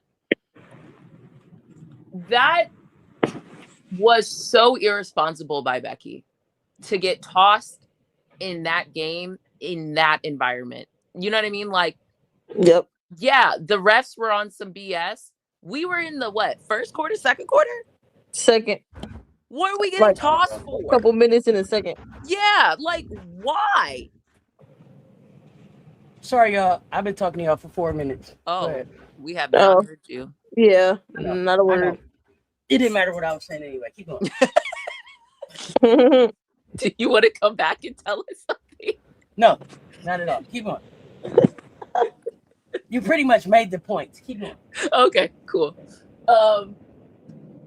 It was that's actually why I turned it off. Not that I didn't think that. It's just like, oh, you're not serious as a coach if you think in this situation is a good time. The same way I be getting on Natasha Cloud and other people for getting texts in bad time and sitting on the that felt like quit is too strong of a word, but it's in that vein where it's like you quit on your team by getting tossed in that situation. It wasn't it was like, yeah, they had just missed the call, and I do think they were missing calls, but the game was not out of reach yet. Like, why are you even doing that? And then because you got tossed, Ryan ended up going to the free throw line, getting 2 shots. I don't even remember if they got the ball back. It just cascaded from there. Clearly the Aces were able to close eventually, but you put your team in a hole. That didn't fire them up. So the whole coaching tactics of let me do these things to fire my team. No. That is not the time in the situation to do that. They needed the coach who was going to make the adjustments. And then again, I can only put the biggest part of the blame pie has to go to the people who are the people. So in this instance, the blame pie goes to Becky. But them assistants, y'all didn't switch up enough stuff for me. It was like, oh, we just gonna run the same playbook. No. Like, why don't we do something different? I didn't love it. When I was watching, I was like, I'm not seeing the coaching adjustments. Let me go do something else. So I turned the game off. Saw the highlights later and saw everybody's kind of collective, scoreboard watching. But I was like, I'm not getting rage baited by the Aces today. I'm not doing it. No, absolutely not. So I turned it off. The other component so there's a lot of smoke. Becky got a lot of, I was so irritated with her. So that pissed me off. There was something else you said, Brittany. Oh, go ahead. We went from bench mob to street clothes.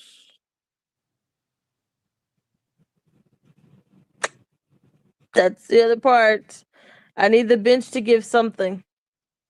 And they're not. They need to give something. I'm not expecting bench players to score 30. I'm not, because the stars have to be the stars consistently. That's what you get paid for. You get the minutes. So I'm not expecting other people to, like, it would be nice. That would make you a more well-rounded team. However, I can't put blame. Now, if Asia goes for like 45 and we losing, yeah, now it's like, okay, nobody else could show up.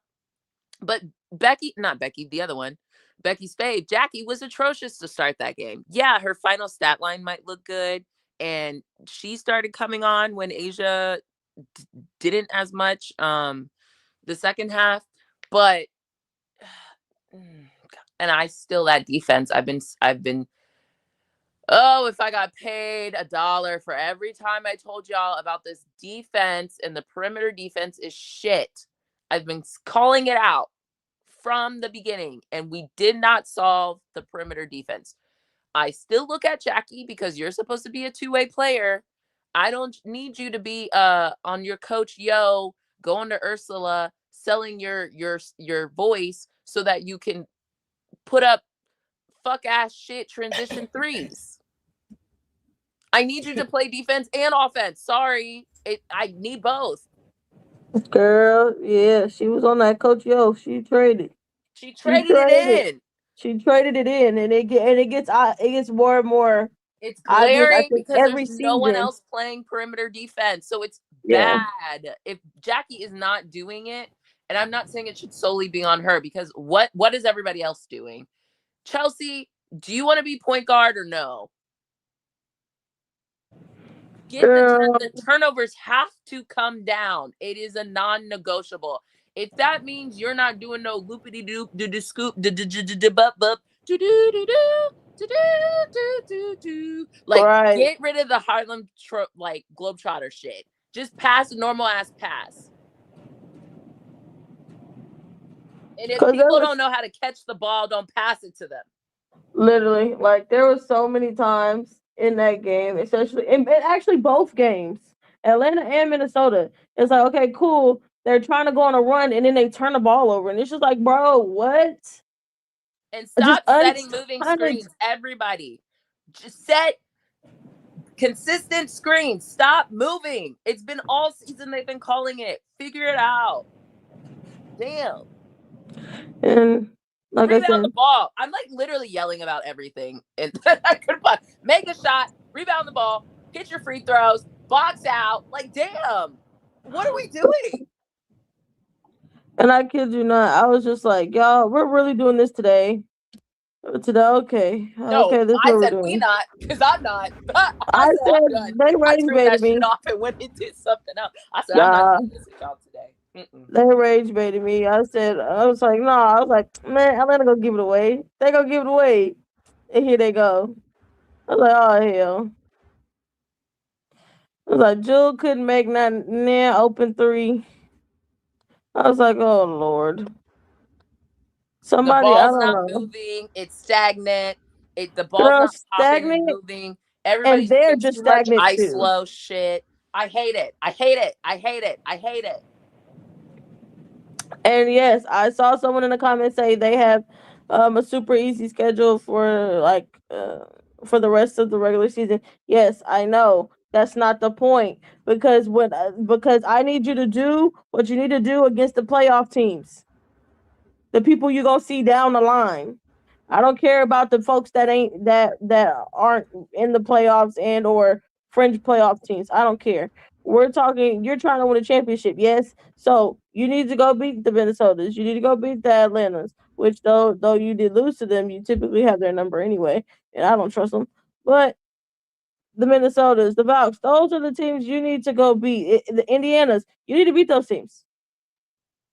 The New York, though, they're sitting down there at what seed are they this week? Are they 7, 6? Who? 5? Who? Yeah. No, who? New York. Oh God. Somebody help, because it keeps moving every day. Exactly. I think they're 6. I think 6. Let me double check. Yeah. They don't get it. People don't be talking enough shit about them, and they play too. Yeah, they're 6. How far are they from 8? 1 game.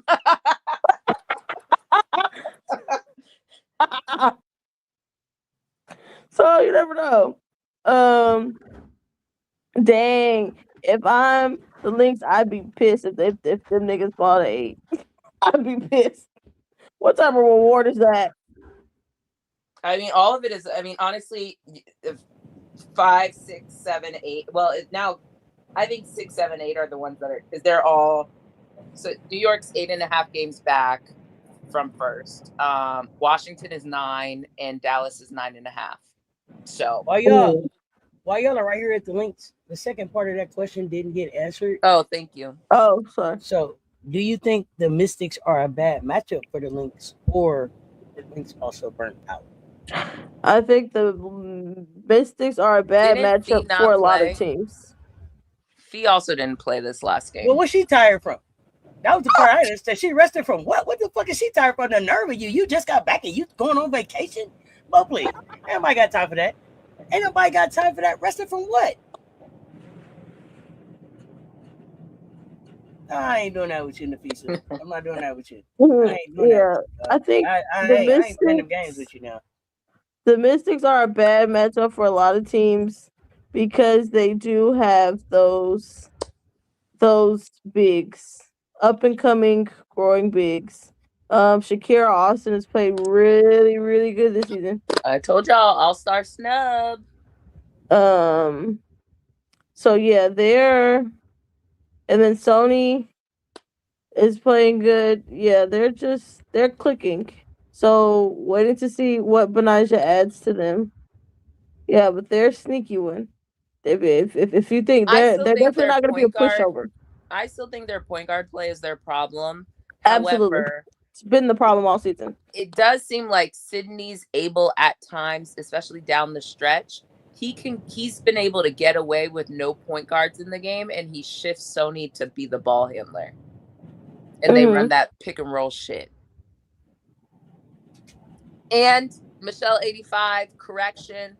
I've been calling out, not since week 2 with the Aces. I've been calling out since jump, since the season started. I called out we needed perimeter defense. When we were looking at the teams and how they were shaping up, I said our last roster spot needed to be a 3-and-D, a wing person. So I've been calling it out because I saw what happened. The Aces struggle against fast, shifty guards, i.e. Kelsey Mitchell. I knew that was our problem last season, and I called it out all this offseason. So I just want to let the record show that I've been calling it out. Let the record show. And to confirm, the teams mathematically eliminated from playoff contention. Los Angeles Sparks, Toronto Tempo, Connecticut Sun, Seattle Storm. Dang, we got 4 teams to welcome to Death Row. Oh, the Tempo. I have thoughts about that too. We need to get into it. Well, it's less. Go ahead. No, go ahead. It was just a question in the chat, so I wanted to confirm who was eliminated. Mm-hmm. Going back to that game, well, it's less about the tempo, and I actually think it's more about the fire. So you mean to tell me you're playing a team that only has 8 players and you can't win the game? And you trying to keep your playoff hopes alive with your full roster available to you? Did you say ocho? 8 players? 8? Yes, because Slim went down and Anissa went down. We're going to also talk about that in a second, but let's stick on the fire. What the hell? And y'all, it was more of a home game for the Fire than it was for the Tempo. They were in Vancouver, halfway across the country. At least they were in your time zone where you guys played. Portland, you just went like a skip over Washington and there's Vancouver. Tempo had to come from way yonder, basically New York. That's a home game for you, besides it being Canada. Like, what is your excuse? The Tempo hadn't won in 12 games. Weren't they on a 12-game losing streak? Something crazy. Like, they ain't win in a month of Sundays. and they down players and you guys can't figure it out. Half the game, people were complaining. I do think the rest were actually trash. I was like, she literally dribbled the ball out of bounds right in front of your face, and like you didn't call anything. There's so much trash. Roy was one of the referees, so it was a trashly officiated game. I looked up, I said, oh yeah, there's Roy. This makes sense. But y'all couldn't figure it out. Commish. Them suckers were on a 12-game losing streak and it went under the radar. It would have been. I know. I was like, when I realized that, I was like, wait, because we would have talked about that. 16. It would have been 16 if New York wouldn't have gave them one. That's true. That's true. Well, that's another one. But I'm just like, this is supposed to be the coach that everybody said was a good, like, they're literally down players. Anissa, hopefully she's okay, because that, that looked a little concerning. Slim, why are you even playing? You guys were already eliminated. I don't even understand why. Like, Sandy, what? Yeah, the Slim coming back and playing thing. I was totally confused. I was like, wait, I thought it was all right. Yeah, season's over. You guys were mathematically eliminated. Why is Slim on the court? I mean, yeah, she was out the majority of the season. Just keep her out. Or do like weird maintenance, like every like 3 games she can play. But she didn't even make it more than 5 minutes in the match or in the game and had to run off. She already has a foot injury or whatever it looked like. I'm still confused how she even came back this season. It didn't make sense to me. Everybody's been pissing me off. I said, everybody's dumb. Everybody's dumb. Look, I'm going to say, Anissa, hey, you're going to be okay, right? Gonna be okay, right? You're on my team. That you got for me. Ah! What's up, Rachel? But yeah, I just was like, this is not. So when you just think about that dynamic, Portland, I already thought y'all were eliminated, but in theory, you were still alive. You haven't been eliminated yet. You have your full roster available to you. You're playing on the West Coast of North America. You're playing against a team that's on a 12-game losing streak, doesn't have Marina Mayberry. Slim ended up not even playing more than like 5 minutes, like I said. Anissa ended up. How did you guys F up that game and lose? I mean, I guess credit to the tempo, but still, like, what? Look. It also makes Phoenix losing on DT's retirement night even worse because this is the same Portland team they done lost to. Literally. I don't believe in Scrappy Doo. I've not believed in them all year. And this just Scrappy Doo. This is what I was just like, are you guys kidding me? Look, there's a couple teams in this league that we are just waiting to be mathematically eliminated. They over here like, no, I'm still Portland, alive. Didn't Portland I'm still alive. Did they get eliminated last night or no? I thought no. Okay, maybe not technically yet. Oh yeah, because there's 3 still alive. 3 with a pulse. But you know what it ended up doing? It helped Chicago. Yep. I mean, at the end of the day, like you still got to. I mean, there's still a wide gap between Dallas and everybody else. Yeah. But yeah, I don't know. I don't understand how that game went that way. Oh, the Mercury are gonna get a mean welcome to death row from me when that happens. when they flatline. That's another fun one too while we're on the topic. So Kelsey Plum is or isn't playing and she's supposed to go to Belgium. Girl, if that lady don't come back, if that lady don't resign with them, I'm gonna laugh. Because what the heck did y'all do this for? I think she'll resign, but I don't think that team is gonna. It's not gonna matter. You can resign all you want. No, it's gonna be KP is just gonna do whatever KP wants to do. She'll at least get you to an 8 seed. That's what I can tell you. She'll at least try to get you to the 8 seed. She'll win you enough. But the other part about it, they can't afford the tank because they ain't got nothing in the tank. They ain't got no picks in the chamber, and they help out the Sparks. They do the Sparks a solid. Don't know why anybody's doing the Sparks a favor. That's secured.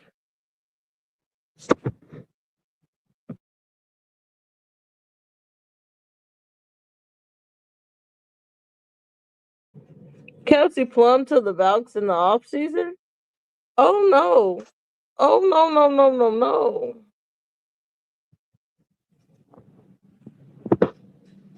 That ship has sailed. She had an opportunity to do that. She chose the other team in California.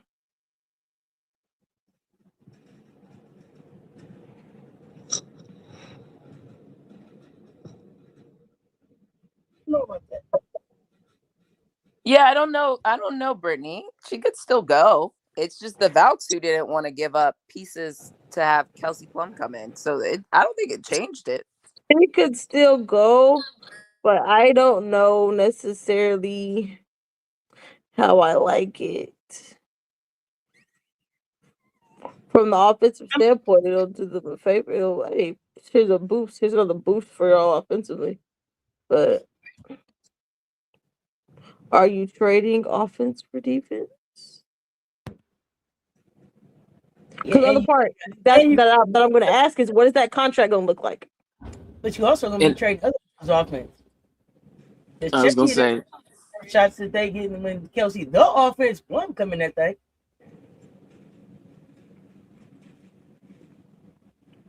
Yeah, and I want to know what that contract gonna look like. Well, Gabby signed for what, 2 years or so? I can't remember. I don't think it was just 1 year. I think it was multiple years. So you also have to deal with that. You got to deal with Veronica. Like, who's running point? It would be Veronica, but so there you would have to But remember, Joe Lacob gave them 5 years. They're in year 2, so they might pull the trigger for Kelsey. I wouldn't do it, but they might. I wouldn't know. I wouldn't do that. I wouldn't pull that trigger. Because to be honest, you're better off just trying to. Well, you had an opportunity in the draft. You kind of blew that one. Just go get Fee in the off season or whatever. Like, just do that. Don't put that out there. Don't put that out there, Commish. Don't put that out there. What? No. Okay. All right. We can revisit it later. All right. Let's see. What else we got? Were those all the games yesterday? We ended up talking about them. We talked Aces. Oh, speaking of Sparks. Yeah, they escaped last week. They escaped. I forgot. Let's recount events of the Sparks. First thing, done told y'all they were pushing all their chips in, and I didn't think it was going to work. We also thought Kelsey Plum would have been healthier, and I thought maybe at best they would be an 8 seed, or they'd be like miss the playoffs. Like, I thought that was their path. I just didn't think it was gonna. Anyway, so let's just start at the beginning of the season. They essentially they shipped Rakia off and blamed all their defensive woes on Rakia. Strange behavior by, Lynn, but, now that we've seen Lynn enough, not surprised. Ship Rakia out, brought in Ariel Atkins. This might be Ariel Atkins' worst season. And last season in Chicago was like hit or miss, some of injuries, but in theory, I guess she got numbers. This season, no bueno. Bad. But at least she got Corin, and I guess she got some money. Because yeah, Ariel sister. Yeah. Okay. So that didn't work, clearly. Again, if we really want to go back to the beginning, it all went downhill, besides the fact that they're a bad organization historically. And I've been telling people, everybody likes to watch Chicago. Chicago's bad, but at least they got a chip in the last 10 years. Or yeah. Sparks pretty bad for being an original franchise. They're pretty horrific. And then Dallas is the other one that people, until Paige got there, but Dallas historically is bad. Those are 3 bad organizations. Mystics are getting away with it recently because everybody likes the young hoes, I guess. But Mystics also had been shaky at times. But again, also had a championship. I think Mystics and Chicago are more similar than the other 2, but I digress. The whole issue was bringing Kelsey Plum. And I said that from jump because presumably, well, once all the interview and the Sue Bird interview and all that stuff came out, she was already with the Sparks. But I thought when she went to the Sparks, I thought part of the reason why she was going there is there was like an understanding of we're going to build, not I want to contend. Granted, Kelsey hasn't said this. I still think she was part of signing off on the decisions to ship out or to deprioritize the youngsters. I do. I just do. Especially like now in hindsight, hearing how she talked about, wanting to like do more. She knew there was more to the game and people just don't appreciate her game and this, that, and the other. Okay, that's the trade-off of winning. Sometimes, and again, we talk this when we talk college, and I always remind people, you can put up 20 points on a bad team. If you could score, that's not hard to do. The hard part is putting up 20 points and winning. Like, do you do the things on both sides of the ball? And people always, it gets back to the MVP conversation and all this stuff. People just want to count points. That's not the only side and the only thing that matters in the game of basketball that equates to winning. Commish, they forget somebody got to be the leading scorer. Somebody has to do it. Mathematically, someone will lead the team in scoring. But is it efficient? Is it helpful? Are other people getting involved? Those are all the questions no one ever actually wants to ask and look at the data or watch games to figure it out. People just want to be lazy and ask ChatGPT about players or points and MVPs. Anyway, back to the point. So, actually, back all the way up. let me go back. Hiring Lynn Roberts was the issue from jump. I know Holly Rowe and her Holly Rowe decided to be petty to someone on Twitter one day. Someone was like, "Why is Lynn even was she even a qualified coach?" And Holly tweeted, "Well, she won the Pac-12, I think it was Pac-12 or 10 at the time, whatever. Pac-12, and she was 1 game away from going to the Final Four against LSU, which that's fair. There was some bullshit in that game. And then, she took South Carolina team to the brink in Connecticut. Girl, that's not enough to make you a head coach in the W. Hey, that's South Carolina tax. Right. Always asymmetrical. But anyway, and then she ended it with some hope this helps shadiness. Lynn is not qualified to be a head coach. She hasn't even instilled what she said was her process, which was basically the Nate Tibbetts process of no 2-pointers, only layups and 3-pointers. So she's not even doing her thing. Whatever transpired, LT decided to jump ship from there to go to Chicago. Again, people seem to miss this. And then Rakia was like, yeah, I'm out of hell, basically. So people need to be having honest conversations about what has transpired. There's nothing scientific. While we're here and I'm ranting, I find it interesting that so many of the young players that were part of the Sparks organization ended up with some type of lower extremity ACL tear. Sarah Ashley Barker, Sanaya Fagan, Rakia. I don't know. It could all be circumstantial. It all could be serendipity. But I find it very interesting and quite frankly a little strange that all three of them have had an injury in the past, well, like within, XYZ time of leaving the Sparks. So I don't know what they got going on over there. I just, want to call that out. While we're speaking of young talent getting shipped out and just allowed to just go everywhere else, we see Latson now with the Aces, which like blessing in disguise, but what y'all got going on? And then Latson ended up moving for you to have Kate Martin and Peely.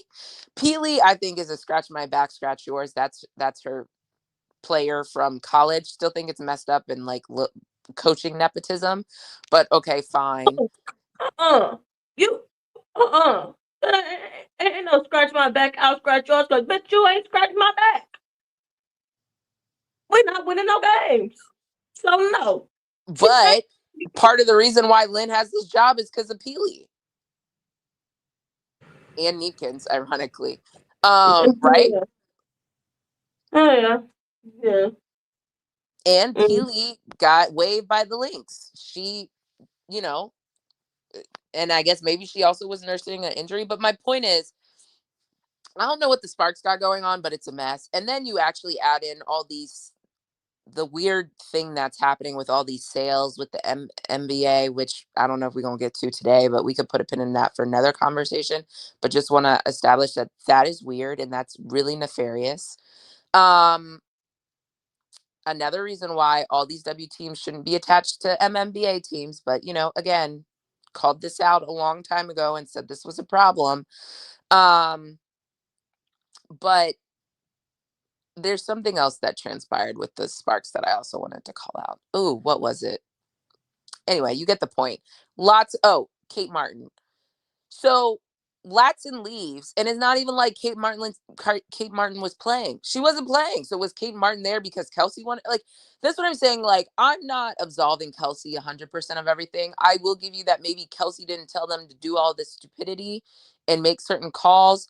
But I have a hard time understanding someone you traded a second rounder for, or not a second rounder, a number 2 overall pick.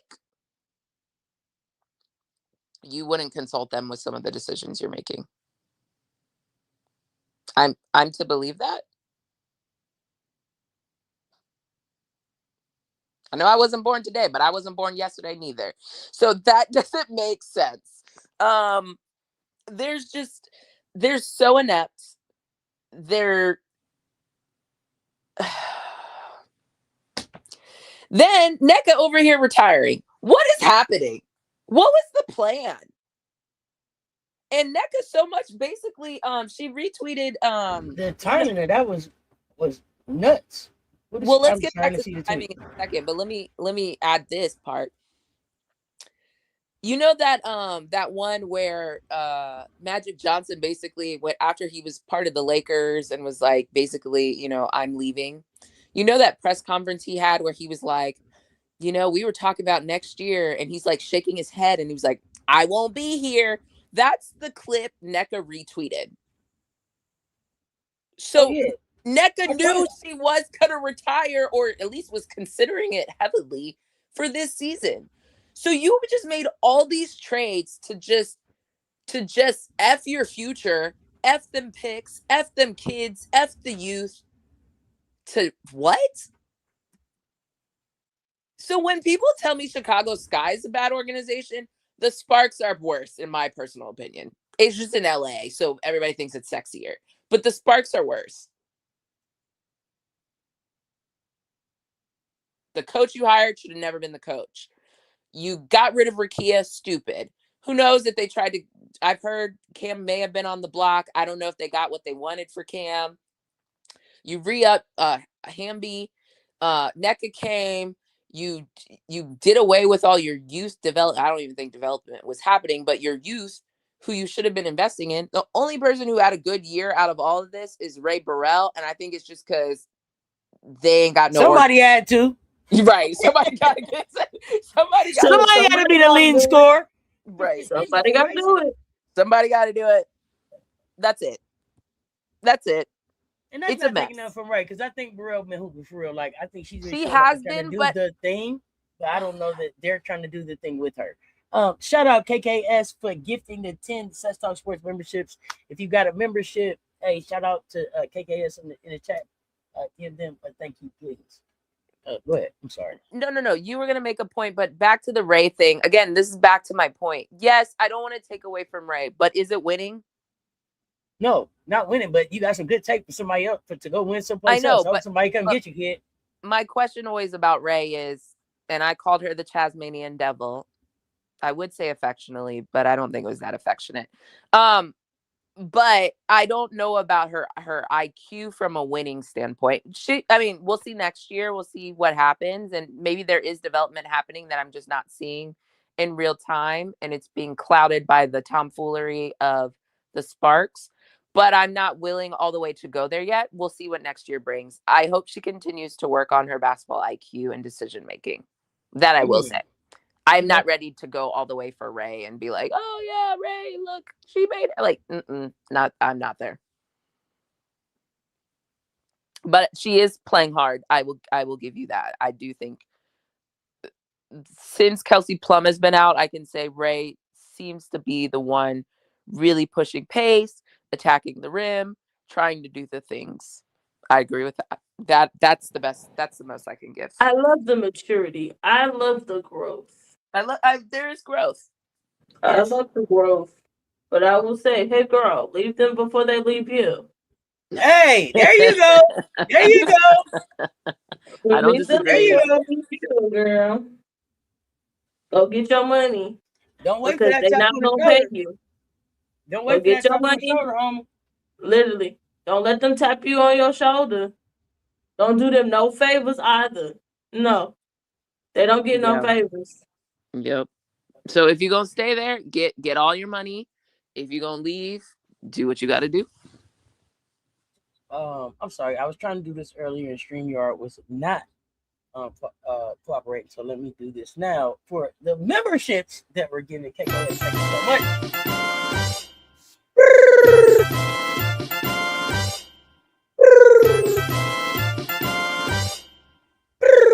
So if your name went to green, then that means that you received a gift membership from KKS. I think we're giving out like 25 memberships today. So make sure you tell KKS thank you. All right, sorry about that. StreamYard production was in my ear. No, you good. But I just want to go back to the Kate Martin, and honestly, I've been complaining about it all year, but I don't understand why Latson couldn't get playing time. Even if she was the world's shittiest PG. First thing, your current PG play ain't doing it for you anyway. Secondly, you couldn't let her get out there and just do something, because that seems to be what y'all doing anyway. Something, anything, something. Yes, I agree. So it's weird. It's almost like, what's her name? Reagan was like, oh yeah, let's get South Carolina players. And then Lynn was like, I don't fucking want them. That's what it felt like to me.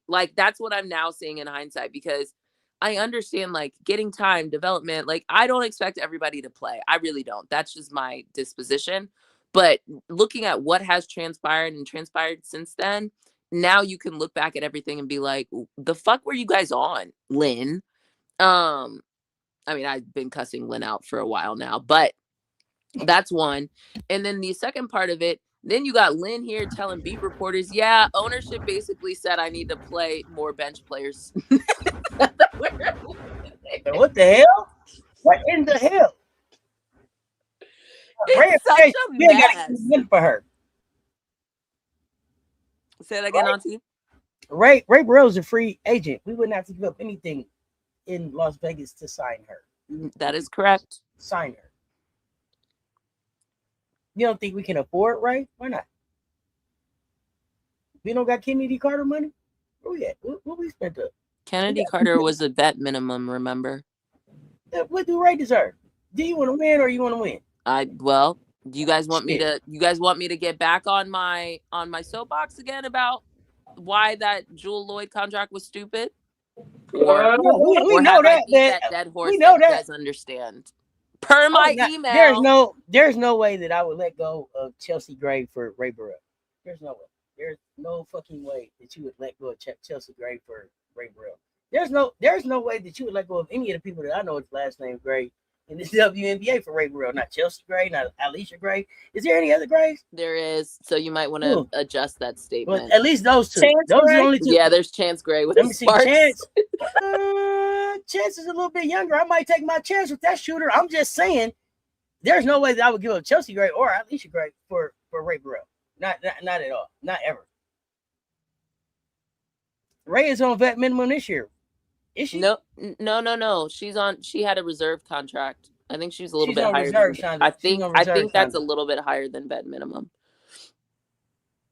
Bring sweet baby Ray back home. She's from Las Vegas. Yeah, bring her home. She is from Vegas. Win or what? But you know who also was from I never thought in my mind to give up Chelsea. Gabby. There's a lot of people from the Vegas area that don't come to the Aces. So, you know. We went.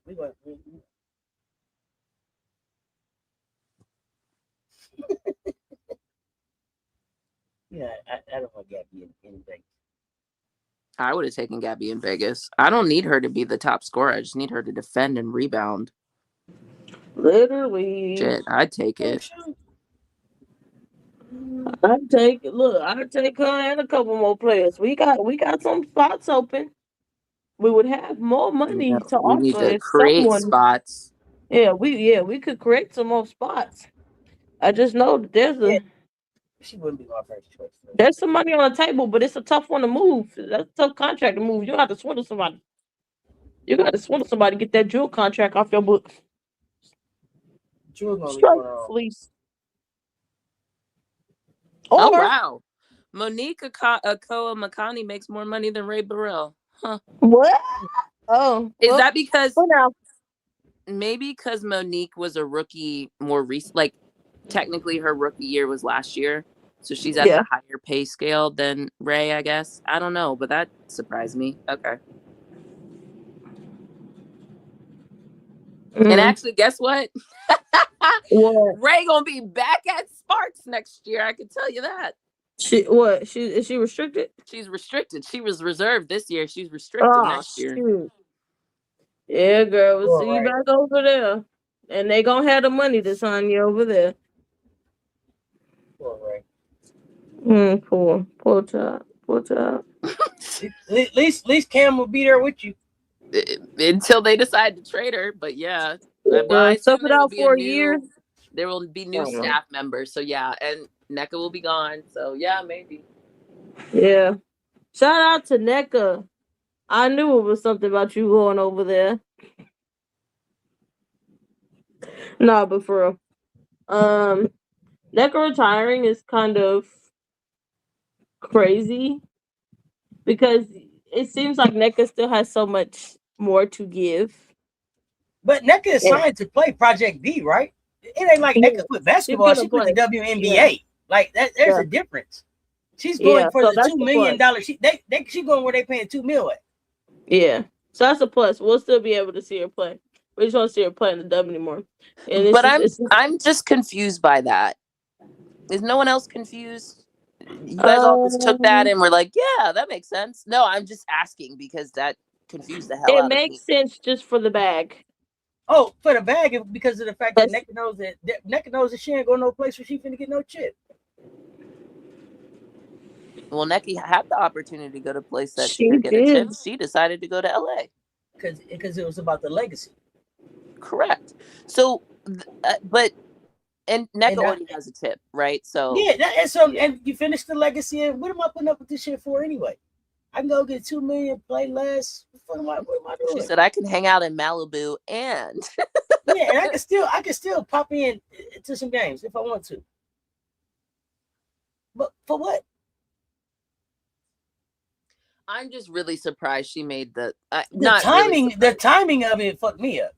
The timing is weird. I guess it kind of made sense because, like, maybe the last ditch option, or maybe she vetoed it, was like, hey, let's see what the trade deadline looks like. Let's see who's calling. And then either evaluate options or just be like, okay, you know, if I don't get traded, I'm going to just announce my retirement type of thing. I don't know. Yeah. Or maybe she just didn't want to get traded at all. I don't know. Let me say this too. I'm sorry. Let me say this for everybody who's in my chat. You, bro, talking about Gray don't got it no more, and she should just be a GM like Belichick and all of that. Tune into the FIBA, and you gonna understand who Chelsea Gray still is. Okay, if you haven't seen it this season so far, tune in to FIBA. You'll see how important she still is to this game. She wanted to retire from the W at home. Okay, yeah, go on into the sunset. You know where home is?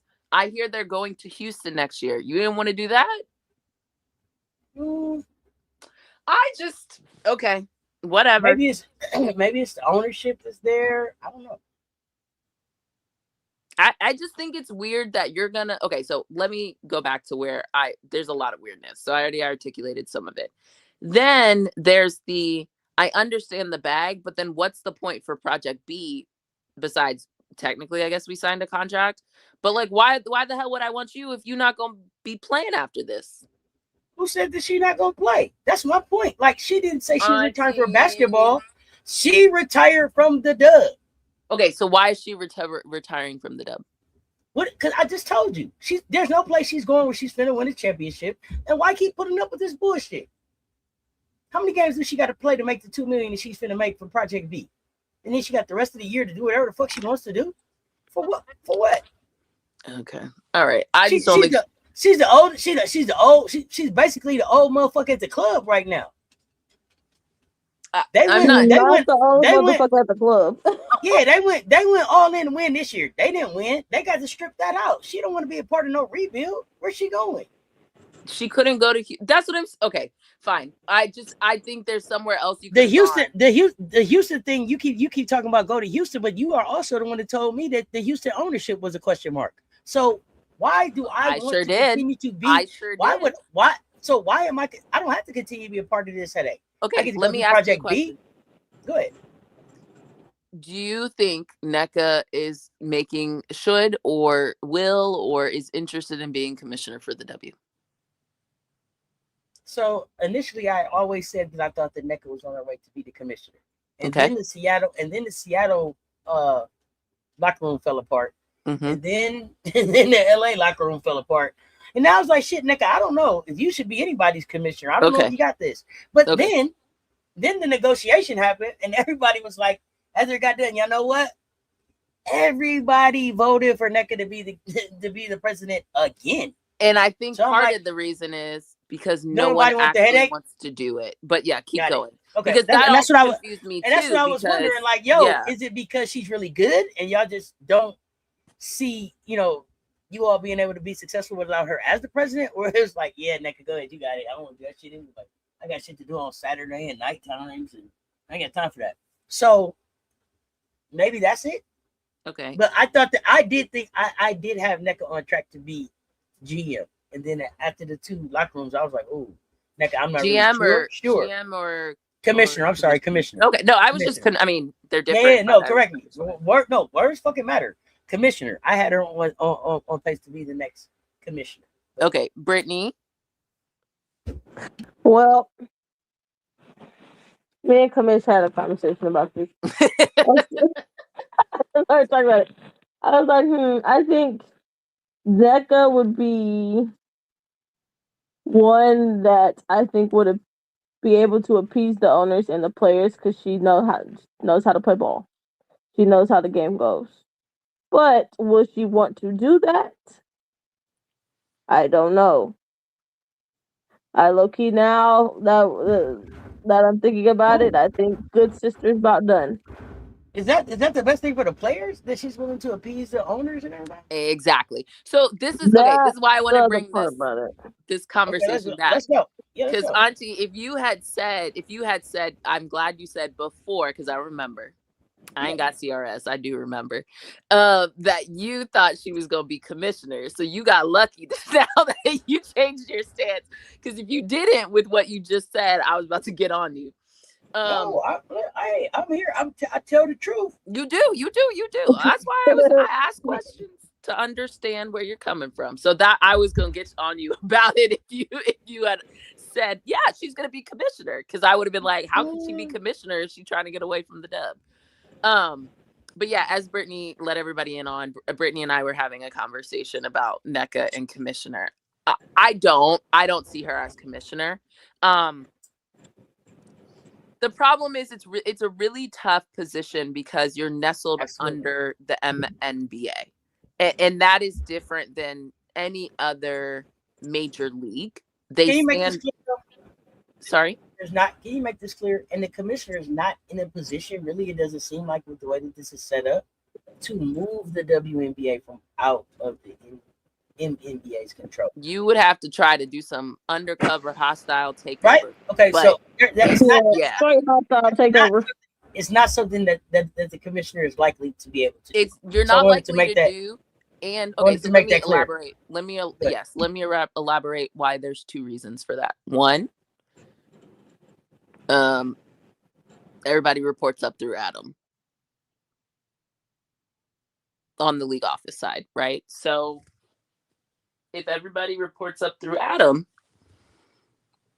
then Adam's their boss on one side of it. The other side of it is this recent, and then Adam's bosses are the WNBA board of governors or whatever, the owners.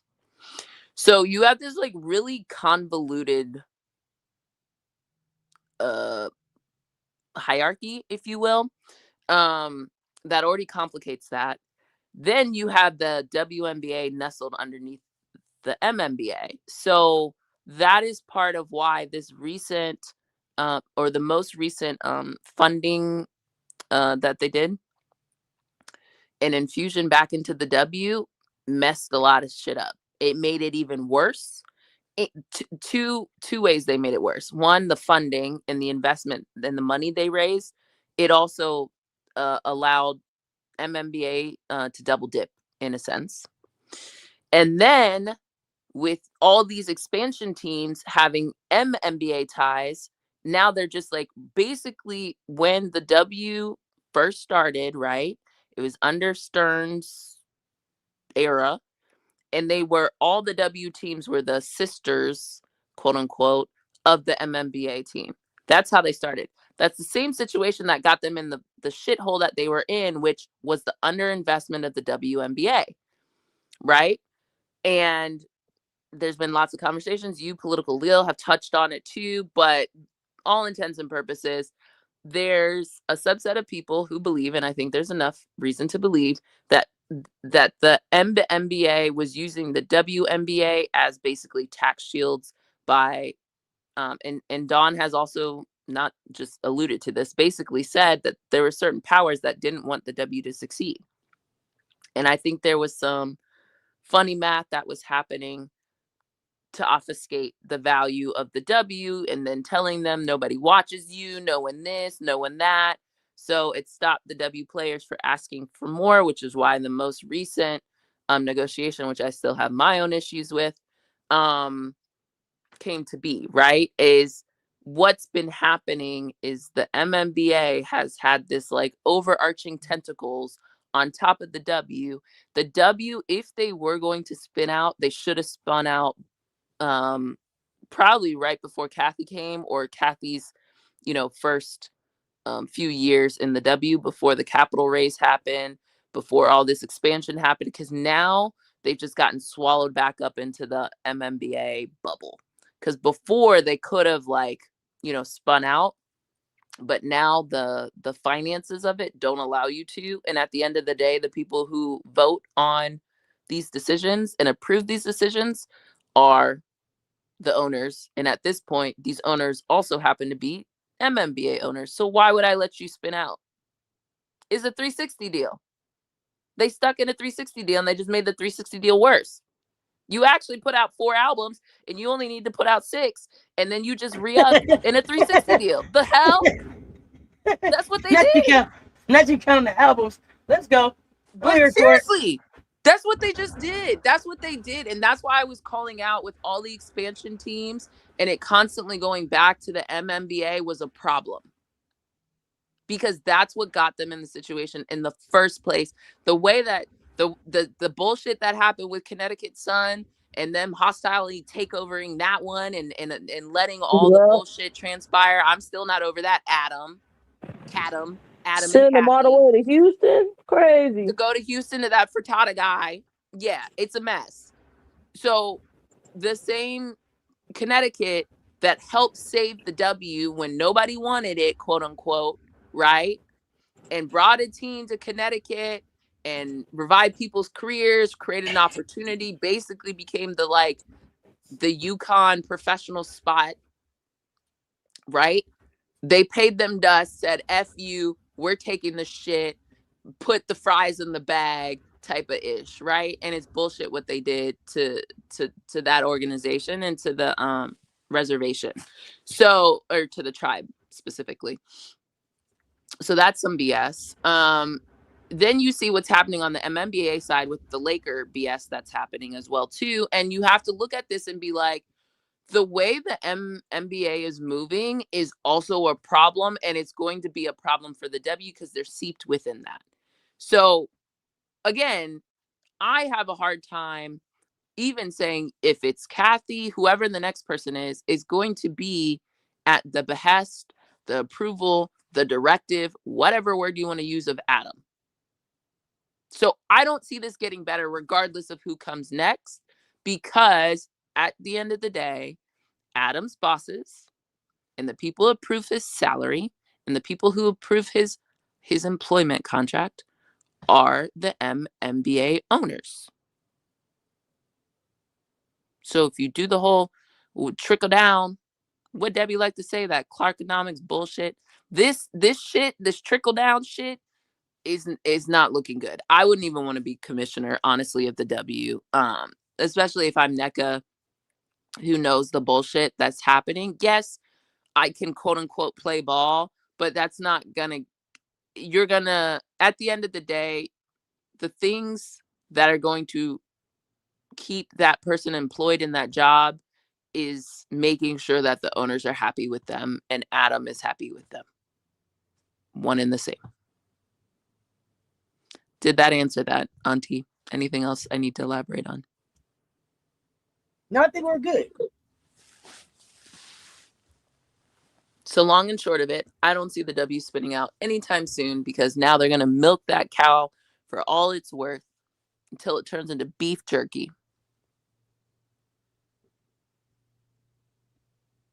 Not beef jerky. Brittany, any thoughts? Ooh, yeah, that's one of those jobs. I don't know who's gonna take it. I don't know who would really want it, and specifically anyone that actually wants to make change, real change in WNBA. In that position, it is very hard to do, because just so many things that you cannot do from your boss, Adam. I was like, okay, if someone was able to figure out how to play the game, it would be someone that's already played it. So I was like, okay, NECA, would you want to actually do it? Probably hell not. A homegirl gives, she finna go do plan B, project B, and go live life in the sunset. She seems like she's at. It seems like her decision to retire from the dub has been like, okay, she's at peace with it. It's not. They saying in the chat, she said in her interview she'd be open to commissioner for whatever that means. You know, like saying you're open to something doesn't mean you actually do it, but it also could mean she's open to it. Who knows?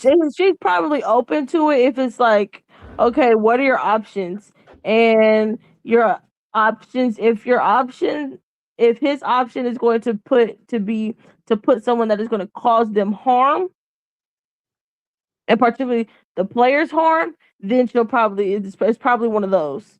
Like, okay, cool. If the person you're gonna pick is gonna cause the players more harm, the players in this league more harm, then okay, maybe I'll put my ring in the hat. Like, okay, just to make sure that. But hey, it's Adam's decision and it's the owner's decision. That's the part that it's not up to the players. The players can protest, they can say we don't want it, and that's their leverage, but it's not up to the players. That's the other part. It's not up to them. But I would hope, with how long that they've had to that Oh, I think the search is already happened. I think they already have their 3 or 2 or whatever. Yeah, the question is, who is it? Who's the pick? One should be Leary. So I was like, because whoever it is a figurehead. Unfortunately, I do believe it's so. That's why I keep telling y'all, when y'all have issues with the W, you better say Adam's name. Yeah, because anything that happens in this league, it gets run through him. Period, point blank. No ifs, ands, buts about Whether it. he wants to lie to us or not, it's going through him. He just wants someone to take the blame, somebody to be in front of it. Because you can't tell me Adam's heard other players say, I have a better relationship with Adam than Kathy, and he never thought to go tell his subordinate, hey, maybe you should invest in relationships with them more. You never thought that? Like, come on now. He loves that. I bet he loves that when they do that. But I don't think, sometimes I think that's also been the W players' issue. Like, yep. Do y'all realize who her boss is?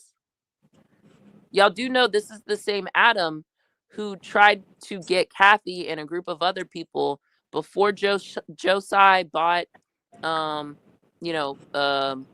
Brooklyn Nets and the Liberty. Kathy was one of the people Adam tapped to be part of the New York Liberty group. That's how this all started. There's articles written about this, by the way. Like, that's how this all started. And so when you take that and you combine it with everything that's transpired, things start making sense. But yeah, if she said, if y'all saying, like I said, she's open to it, she wouldn't be opposed or just be like, hell no. Hey, good sister, that's what you want to do, get to work. Their checks are signed by the owners and Adam. That's all I know. So whoever comes, you want them to be a little bit more. Again, my issue with Kathy has been she just thinks expansion drafts and capital raises is the end all be all to her job. Yeah, it's not. The finance, the financial part of it is all that she does, which the soft would make skills sense. Suck. Yeah, which would make sense because she's coming from Deloitte. So there you go. I don't even. Sure, whatever. You can have that one. So the personal, so the personal relationships part about it, who cares? She's about the money. So all the relationship building with players and all that good stuff, and making timely statements and things that need to be said. It ain't got nothing to do with the dollar sign, so she don't care to make them. But we got to stop saying that because I disagree. You know what I mean? Like that's what's happening. But she's just as capable of hiring someone to be in charge of those things. Absolutely, it's the fact that she's choosing not to. Yeah. That's the part. You could easily just hire. That's what personal assistants are for, and all these 50 million assistants. That's what they're for. But you choose not to. So because you do not. I'm assuming you don't give a fuck. Because for her, it's all about the Benjamins, baby.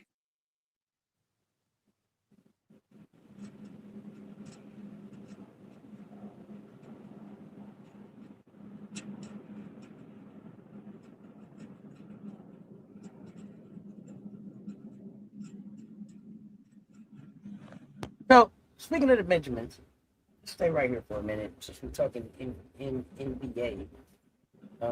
Asia said for the NBA, stay out her city. What y'all trying to bring a NBA team to Las Vegas for now? Don't try to cut cash in on what they do. I actually tend to agree. I like Vegas for the dub. Your thoughts? I'm sure that the NBA is going to try to come and take over anyway. But your thoughts on Asia speaking out and the idea of an NBA team in Las Vegas? They've been trying for the last couple of years to get over there. which you would think they would stay far away from Vegas with their gambling scandal. You would think. You would stay far away from Vegas with the current gambling scandals that you're having. But they're just gonna sit there and act like it doesn't exist until the Adam way. Yeah.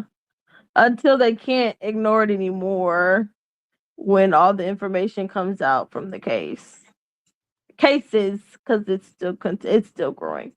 They're still growing. Yeah. I like that Ace just said, "Hey, no, stay up on my city. No, y'all need to be over here."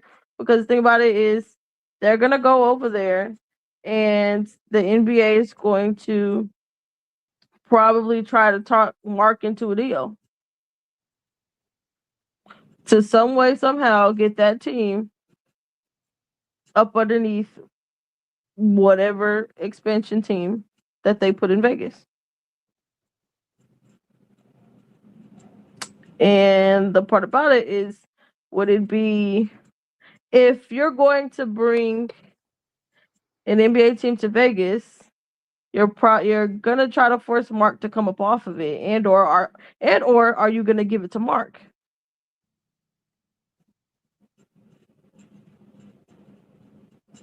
So, yeah, them going to Vegas. Do you like just a money grab? I'm sorry. Do you like the idea of them going to Vegas if they let Mark own it?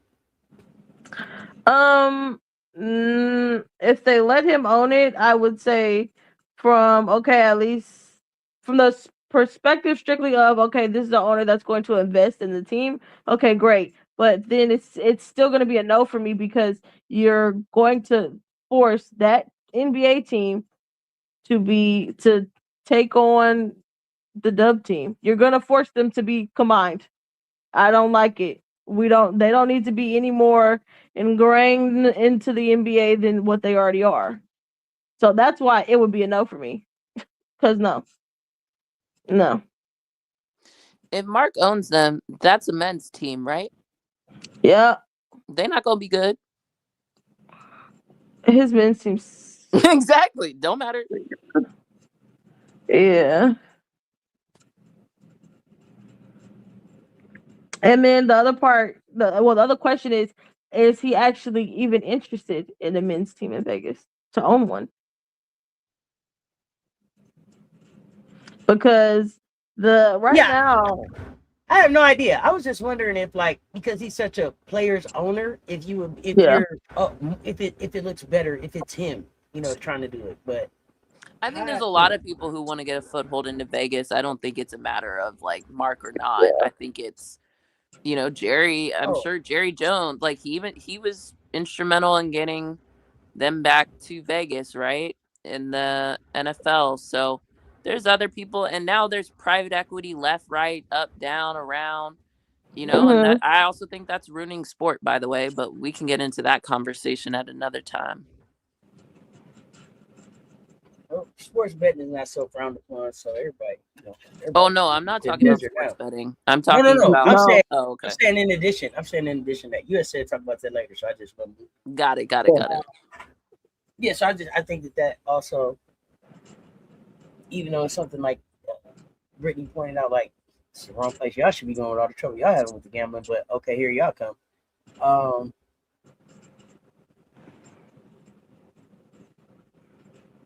And the thing about it is that team is gonna suck. Like, there's 50 out of all of the teams in that league. How many of them are actually good? You have you have a lot of teams in that league that are bottom of the barrel. Mm-hmm. So it makes no sense in my head. I don't think they're gonna expand. I think they're gonna move somebody. I think that Memphis team is at risk. Yeah, it probably is. Especially the way in which they've been talking about it as of late. I've heard the comments about that Memphis team. Like last season, they had comments about it. Players talking about what cities they hate to play in. Yep, just listen to the talking points LeBron has, and you'll know where it's coming from. Yep. The same LeBron that wants to own a team in Vegas, by the way. Absolutely. Very instrumental in trying to get that to happen.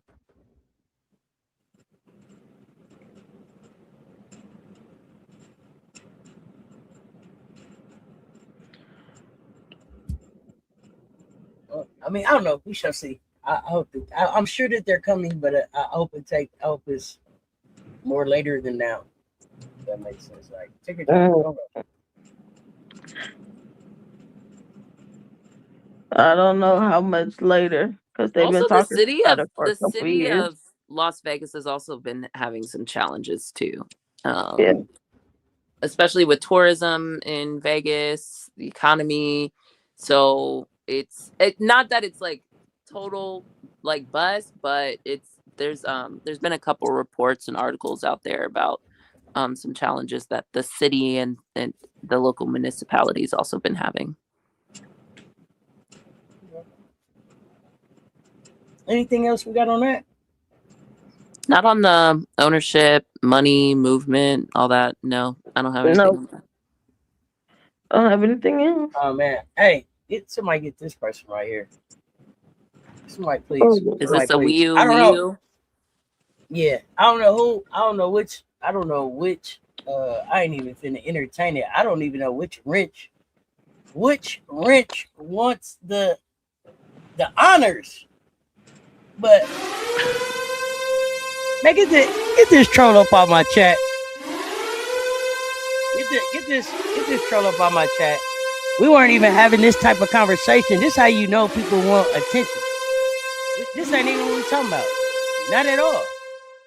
Somebody get them on my chat. I don't even want to see them back. Ever. Ever. I want them going forever. Forever. You better believe it. Yeah, we don't got time for that. We don't have no time for the foolishness.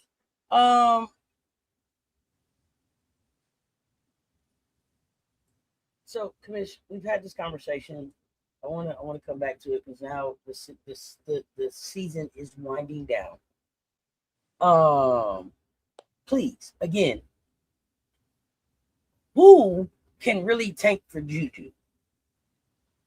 Or who is really legally for JuJu race? Yeah, do you want the legal answer or you want the conspiracy theory answer? Because those are different.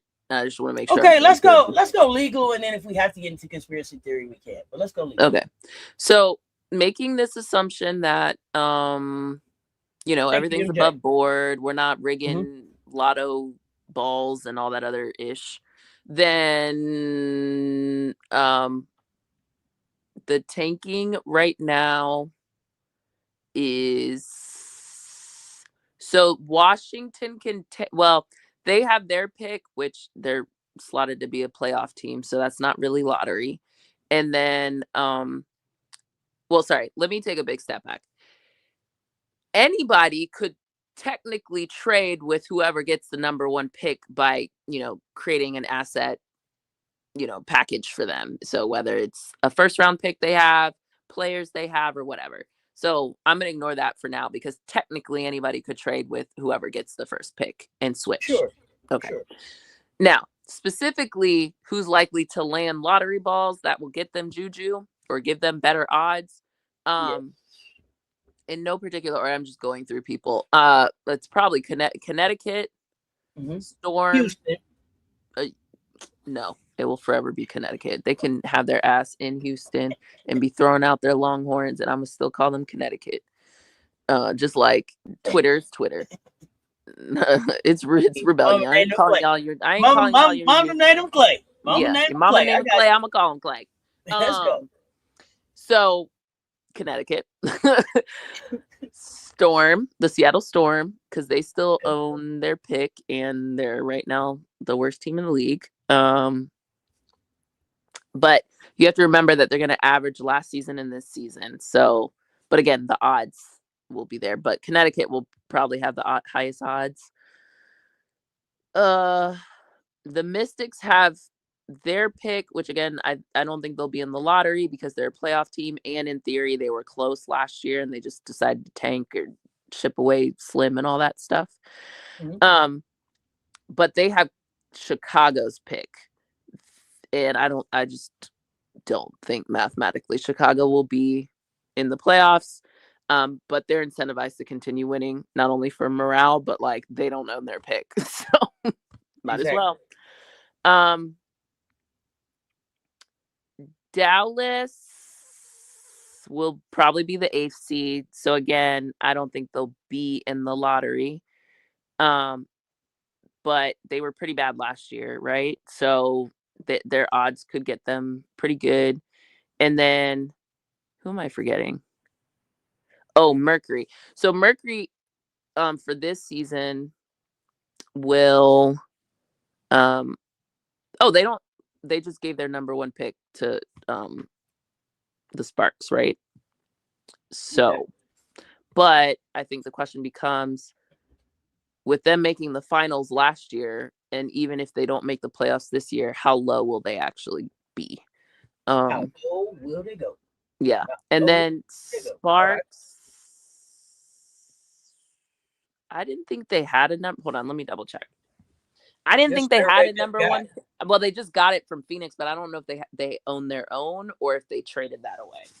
1 second.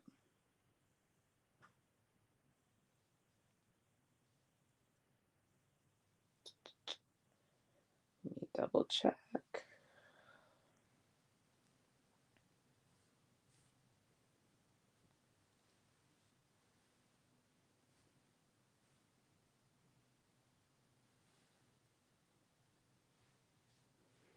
Oh, I forgot about the expansion team. So Connecticut, Portland.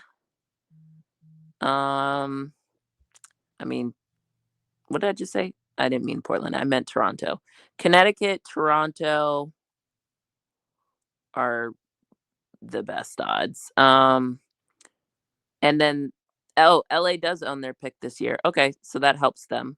So actually LA might actually be able to package their pick and what they just got from Phoenix if they don't end up with the number 1 pick when the balls drop, then or are selected, then they could in theory offer 2 lottery picks to whoever gets it as like a dangle, and maybe offer some other stuff to try to incentivize them to trade. But it's probably Connecticut, aka Houston, and Toronto has a good chance at JuJu.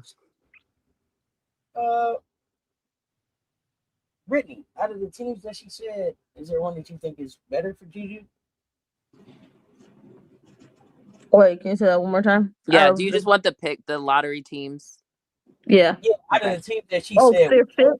Okay, for fit. Yeah. Fit. Okay, yes. But do you want the lottery teams? Because it does, that way I can just tell you who likely is gonna. Okay. Yeah, so the Sun. Yeah, Connecticut. Toronto. It would have been Chicago, but they made that swap with Mystics. The Mystics have theirs. The Storm, LA, Portland, and LA has Phoenixes. So LA kind of has 2 shots in the lottery potentially. And then it just depends. I don't know why the Mercury decided to help them out. Oh, gosh. Because they wanted Kelsey. Man, you could have just waited. Hey, Kelsey, holla at me. Kelsey fit what they trying to do. Holla at me. Fit wise, Connecticut, you have plethora of options. Phoenix now, yo. Say what? Huh? She always is going to Phoenix now.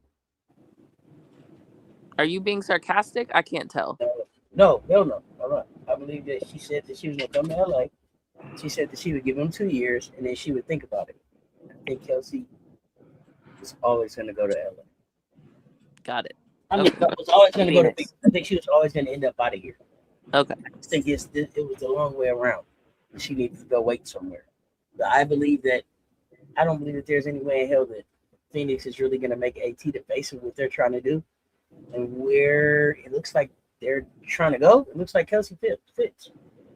Kelsey over there. Who else is over there with her? Marta Suarez. Who else? I don't think that's with Kelsey. Not Marta Suarez. Okay. Go ahead, Brittany. Keep going. I'm trying to think of the other young people that are out there. She's the first one that came to my mind. Just go back to your question, Auntie. Go ahead, Brittany. I'm done with you. Talk about Marta Suarez. Yeah, Connecticut is the most obvious one for me in terms of fit. You get a dynamic 2-guard. You can pair her right next to Lil Khan and get because she needs. If you're gonna have JuJu, you do need a point guard. You want one because yes, JuJu can do so many things, but you don't want her to have the responsibilities of also playing point guard. So I think Connecticut is a very easy open. Hey, and then they have a lot that they can do because they're still young.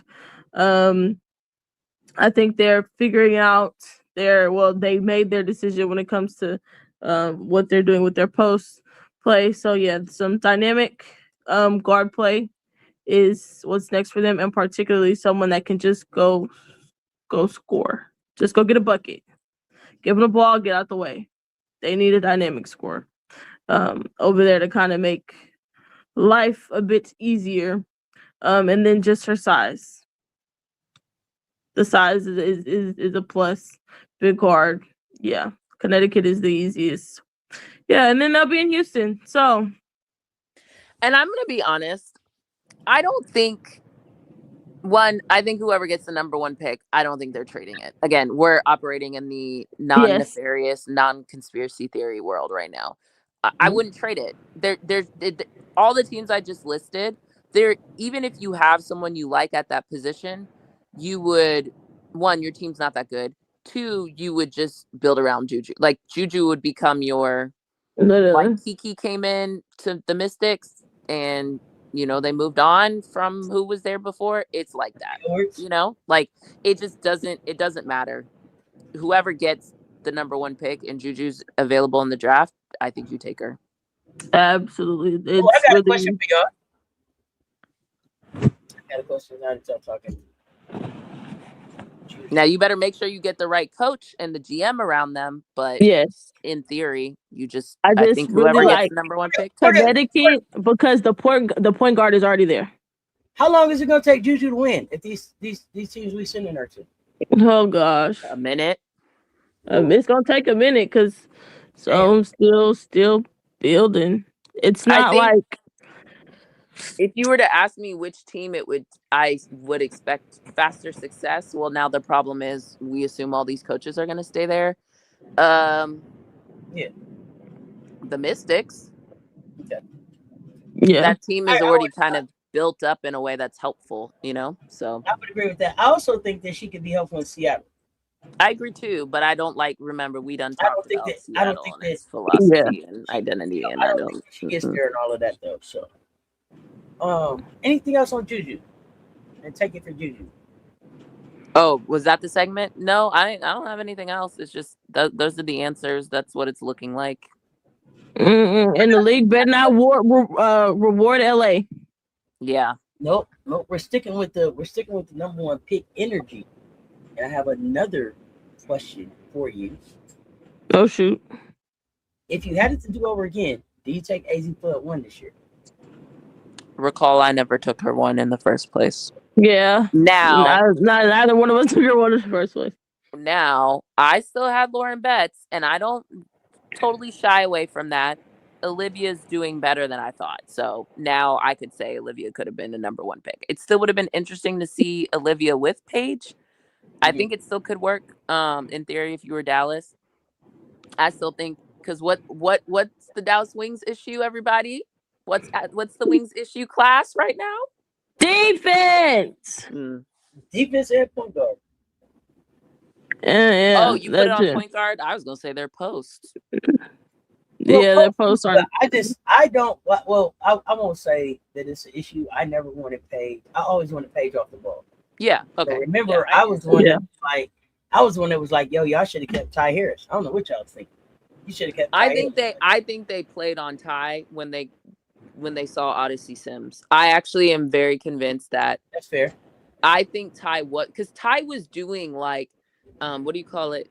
Membership, like season ticket member events literally a week before she left.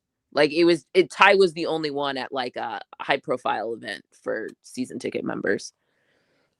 I think they played on Ty. Okay. That's a Kurt Miller decision. So okay, MJ, you saying you had Rice ahead of Miles in your fantasy pre-draft, but you got Miles. I'm happy about it. I was gonna say what? I was like, huh? But then you said fantasy, and I was like, okay. I was like, MJ, what's going on? But you were really gonna draft Kiki over Miles in the fantasy. I could see that.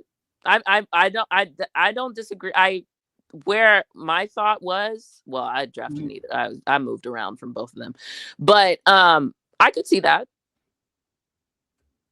I didn't believe Liv would be able to do what she's currently doing, and definitely on the scoring. If anything, I thought, okay, maybe she'll play PG, she'll move the ball around. I didn't think scoring was going to be as a lot of her value in fantasy right now is the scoring she does.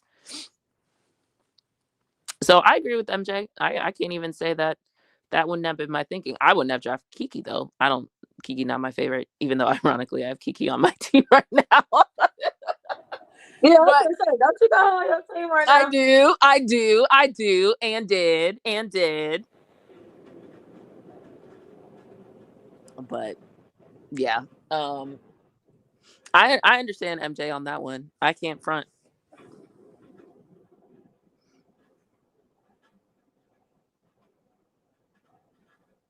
Someone asked who gets Hannah.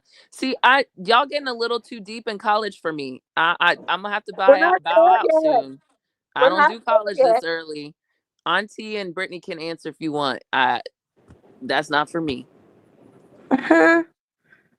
Who gets Hannah?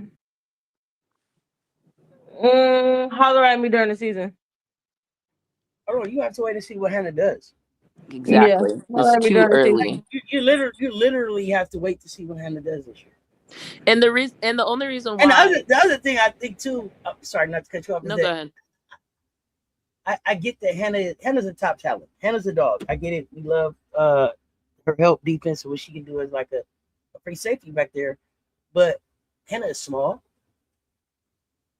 Maybe not as small as some of the guards that we saw come in, but every small guard that I saw come in sitting on the bench somewhere right now, pretty much.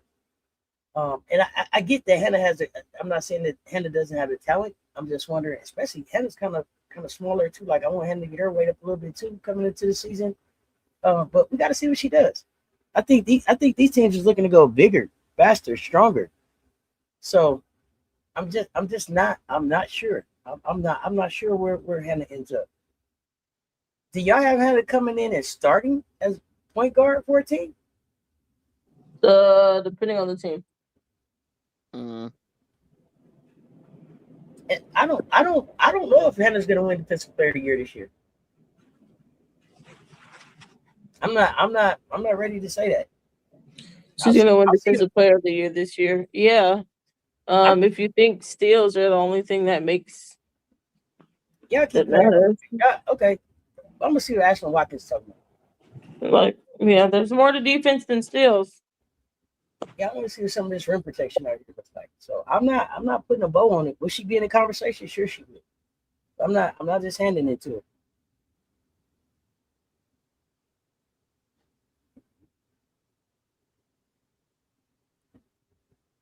And you say Hannah could start for the Mystics.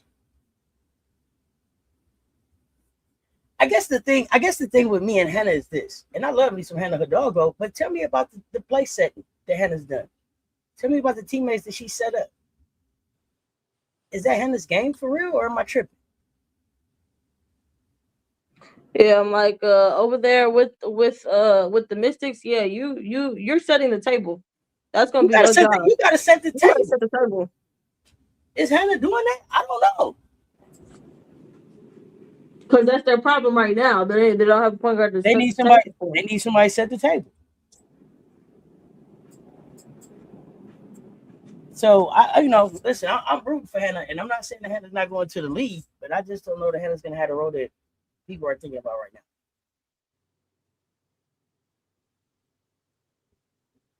No, I don't have Hannah as a 1v1 lockdown defender. No, I do not.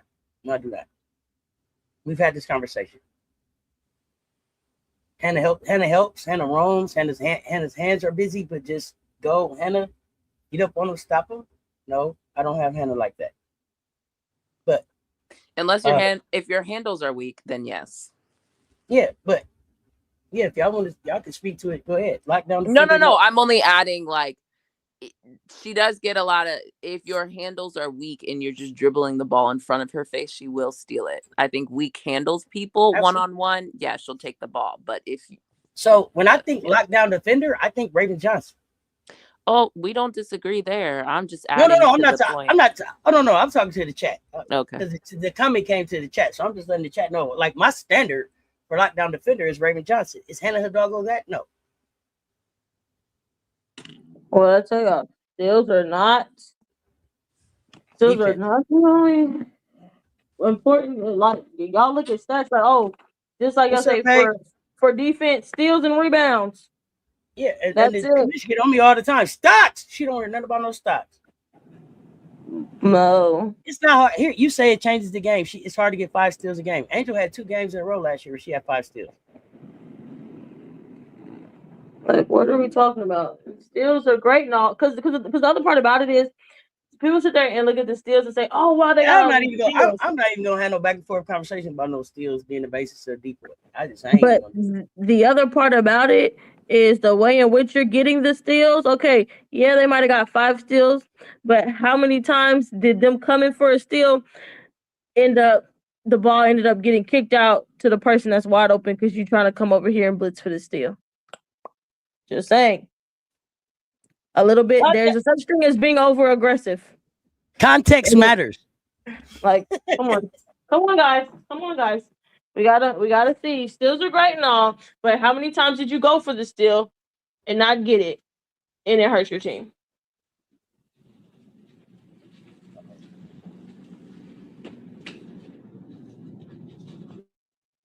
Yeah, so I don't know. Context matters, and that's not to take away from what Hannah does, but I don't call that lockdown defender. Test, man, get after it, get in the passing lanes. Yeah, but she got good hands. Yes, can harass you, all of that. But and the other thing where everybody's like Hannah. The thing that I remember Hannah telling us is that Hannah get her nerves get bad, her anxiety gets to going crazy. She got the woo sign, calm down. Is that who you?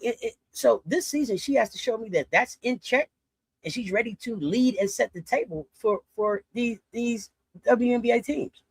Because we spent the whole season saying ain't nobody got a true point guard, and then we want to go give somebody who I think maybe is better off the ball sometime the job of being the point guard, setting the table. You ain't never seen her set the table.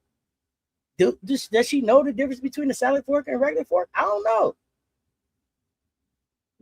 Does she know when it's time to be aggressive and go get a bucket, and when it's time to let's get everyone else involved. Let's make sure that my posts get the ball because they got the mismatch. Gotta make sure. Here's the thing. You're not gonna sit up here and tell me nothing about look who was on Hannah's team. Hannah played with Olivia Miles, she played with West Bell, she played with Sonia Citron. Look what they doing in the league right now. So I don't want to hear nothing about who was on her team, all that. She didn't play with a whole lot of people. Yeah. Did she set the table? That's the thing. I'm not gonna do no revisionist history. I'm not gonna act like Hannah ain't had no players on her team. Who was Sonia Citron? Exactly. She wasn't there. West Bell wasn't there. Who else? Some of the other people. Prosper wasn't there. Like Miles wasn't there. Like who else wasn't? I mean, come on, let's have a conversation for real. Let's not act like just 2 years ago we were talking about that team and saying, "Hey, how their season ended was disappointing because they lost to TCU." Yeah, I'm not doing that. I ain't doing that. Okay, I'm good to know you're a Gamecock fan. I don't know how that factors into what we're talking about. You being a Gamecock fan doesn't change my mind about what I'm saying. If that's what you was telling me for, like, I'm a Gamecock fan. It didn't change my mind.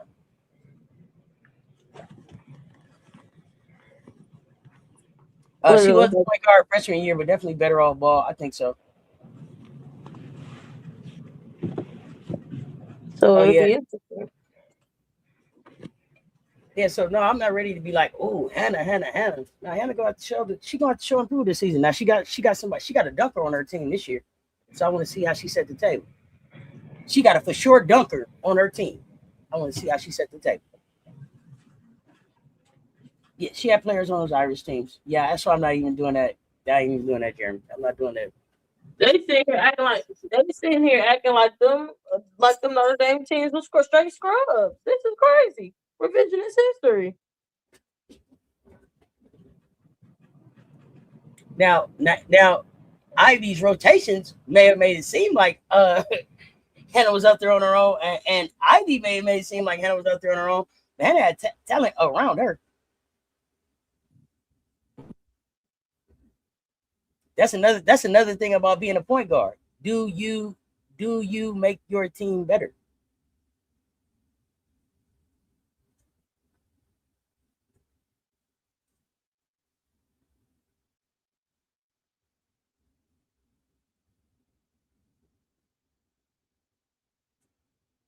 Fuwali is working in college basketball just like everybody else. Hey, so I don't know if your comment about like where Fuwali at like was like a shot at Lay, but the thing that Lay get to say about you excited to see what Hidalgo might be capable of, but not every player reaches their full potential. Where Fuwali's still working in college like she's supposed to be. We finna see what Fuwali do as a senior. But you know what's on Fuwali's record that ain't on Hidalgo's record? The championship. You know what's on Fuwali record? I think Fuwali played in 2 national championships. I think she's a mop in the SEC, which is the hardest conference in college hoops. Hannah don't have that on her record. So I don't know what the shot at Fuwali was about. Fuwali took a loss to South Carolina, and I think Fuwali been different ever since then. So I don't know what the shot at Fuwali was about, but I'm here to have a conversation about Fuwali. Fuwali is the same class as Tessa. Fuwali is the same class as Tessa, senior, this year. Hidalgo just worried about getting herself going. That's why Miles left and Prosper left and Overall left. I don't know. Fuwali is trying to confirm where she is. She's a senior. Hannah's at her best when she gets in the passing lanes, just like Ryan Howard for Atlanta. Fuwali girlfriend transferred to LSU. Absolutely not a shot. Well, I couldn't tell. You was like, where Fuwali at? Like, the question wasn't, and this is why I be saying words matter. The question wasn't what class is Fuwali. It was like Hannah did also. Where Fuwali at? Well, shit, Fuwali in college just like Hannah. That's why you got that answer back, because it wasn't clear that you was asking about where she was at in school, what level, what class she was at. You feel me? To me, Fuwali's better than Hidalgo, and she outplayed her their rookie year. Go ahead. But y'all forgot Liatu King in your list of. Oh, thank you. Somebody else, Liatu. I knew it was somebody else. I forgot. Thank you. Keep me. And technically, Prosper is on the team. Yeah, Prosper's on the team. I said Prosper. Okay, I missed Prosper, but I didn't hear Liatu King. Yeah, I said Prosper. I said Westville. I said Citron, Koval, Miles. Got them all, I think. Koval? Is Koval in the league? No, she's still playing basketball. Though. I was talking okay. No, I just had to double check. What I named was not players in the league. I named the players that she had a chance to play with while she was at Notre Dame. I see. Yeah. So I want to be clear, not just the players that went to the league, but who she had around her. Because y'all tell me Koval is the shit down there at the booth, but now she wasn't shit at Irish. Come on, y'all gotta make up your mind. Make up your mind. So I don't know. We'll see. I'm excited to see Fuwali and Hannah are 2 different players. Definitely 2 different players. But Fuwali and Hannah are still one of my best One of my favorite games to watch go back and forth.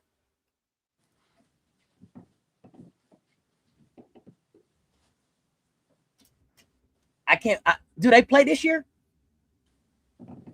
Fuwali had her dog on skates when South Carolina played Notre Dame her freshman year.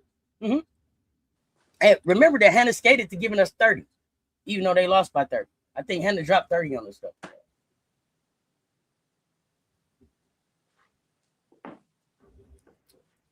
They never want to talk about Fuwali in this conversation. No. We was talking point guards. But I believe they're going to try to make Fuwali a point guard as well in the league. So, all the same conversation. Dun, dun, dun, dun, dun, dun, dun, dun. Now that's a little more Revenge of the Sith, but y'all get the point. Death to point guards, because that's what they doing. Mm-hmm. Yes, they are. You be a point guard. You be a point guard. You be a point guard. Are they a point guard? You have the ball in your hand. You're a point guard. Yeah, okay. So, are we going back to the WNBA now? You know where I am. Yeah. I ain't in college yet. So the question came to me. The question came to me, and I thought it would be fun to have this conversation with the panel in the chat.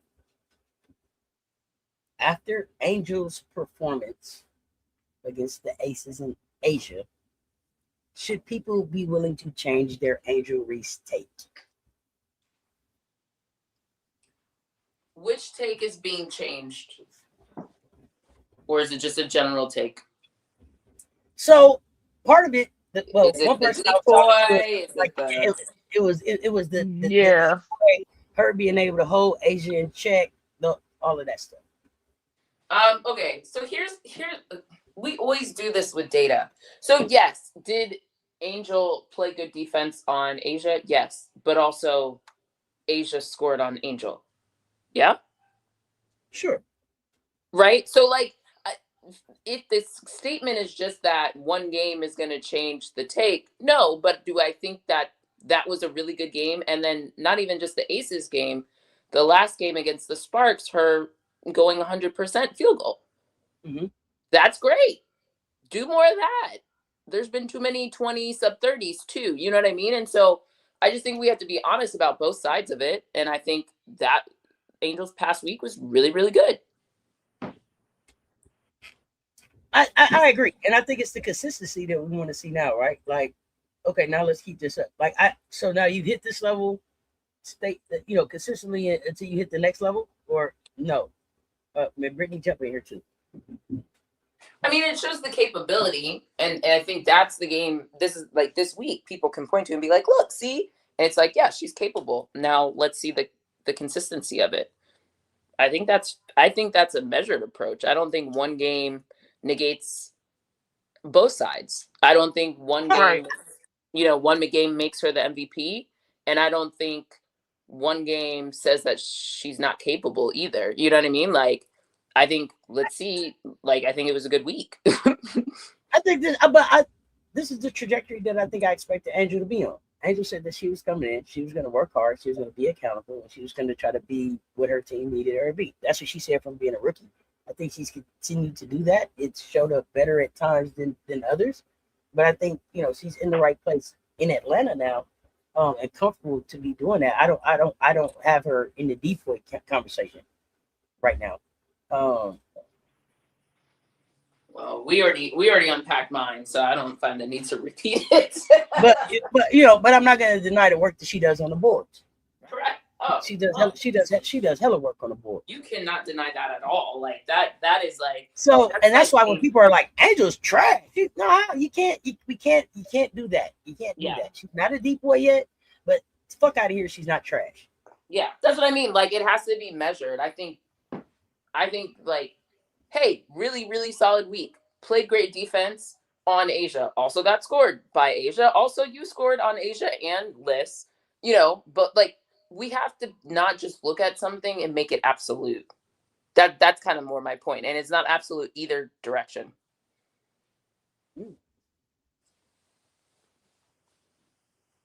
Brittany? I think people need to remember that growth is not always linear. So she had a great week. I don't want to come back next week and hear people saying if she doesn't have as great as week as she did last week, say, oh well, this, that, and see she's back. No, growth is not always linear. It's a process. Angel has always showed glimpses in a process. She had a really good week. I think the takes for people saying she was trash is crazy. She only gets offensive rebounds off her own missed shots. It's crazy. The talent is there. The ability to just eat boards and just eat the glass whenever, it's crazy. But yeah, it's those asinine takes should have never been takes that people actually paid attention to. It's really just all about them, not only just Angel finding consistency, but Atlanta being consistent. Right. That's the other part. Uh-oh. Now let's have a conversation. Because who's the most inconsistent person in Atlanta? I think Ryan is. Yes. It's Carl Smesco for me. Carl Smesco, what the hell are you doing? Oh, well, that's a question. If that's what you meant, okay. I thought we were talking about players on the floor. Okay, I'm sorry. Yeah, just in Atlanta, period. It's Carl. Yeah. Carl, figure it out, bro. Now, I do agree with you when we talk about the players, just like Ryan. But again, I had a take on Ryan yesterday. Like Ryan is in Ryan's way, right? But for me, it's like Carl. Like Carl, are you gonna play Medina or not? Right. Well, now with Bree Jones out, he kind of has to, right? We would think. We would think, but we're gonna turn around the next game and it's gonna look different. That's why I'm like,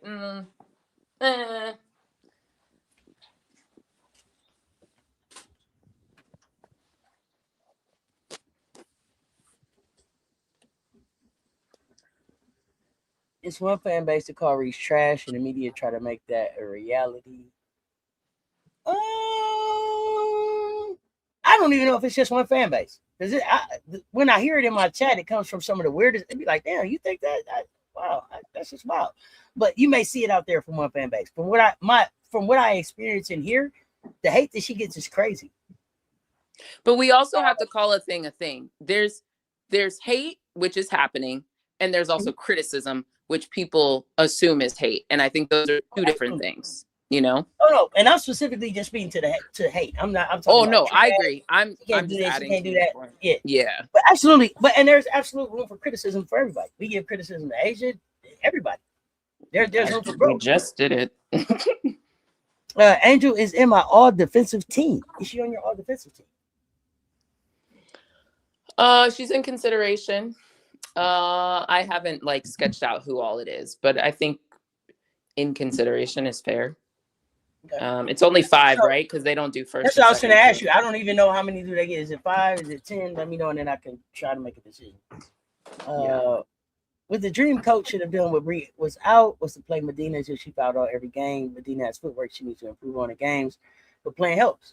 At this point, that's the only thing that's going to help Medina is playing. It's the reps. If you're not going to give her the reps, then she's not going to be able to get to where she can be for you or any other team. So figure that out or get her out the way and let her go place else. But it's the reps now. It's nothing else that you're going to show her. It's not something that you need to pop up on the film. It's none of that shit. Let her play. Let her feel it. Let her figure it out. But he also knew that when he drafted her. She needs reps. She gave some really good reps. I'm sorry, Jackie Stanley. Not everybody can tell the difference between criticism and hate. I'm in a fight in my life all the time in here, women telling people it's not hate, it's criticism. But I get it. It should be just that easy. Like, yo, that's criticism. We're just talking about her basketball game. You can see it on the video. People get so sensitive that they don't even realize that they've turned into Angel stands instead of real Angel fans and supporters. So sometimes you got to point it out to them. Is freedom of movement supposed to be a thing in the post? Oh, God. Child, don't ask me that. Please. What are the parameters if it does exist? We have no idea. We've been waiting on it to show up. It has been so inconsistently refereed. I don't know. I don't even know what it looks like. All defense is 2 teams, so you get 10 total. Thank you, Ron. Hey, Asia was in practicing with 5 people be on her. Like that was a real exercise in practice. Like there's 5 people on you. What do you do? Forget the double or triple teams. What do you call, what is it? Quintuple? What is it? When everybody's on it. I will say, while we're on the topic, I think maybe we moved on from the aces earlier. I might have thought it and not said it, but multiple things need to be true for the aces. People need to hit open shots. And at times I do feel like the ball is getting stuck, even sometimes with Asia, or I think she's forcing shots. I'm like, you got 3 people on you, pass it to someone else, or maybe the double maybe sometimes comes late. So that's tough too. But that is my thing, is like the ball is getting stuck in too many spots.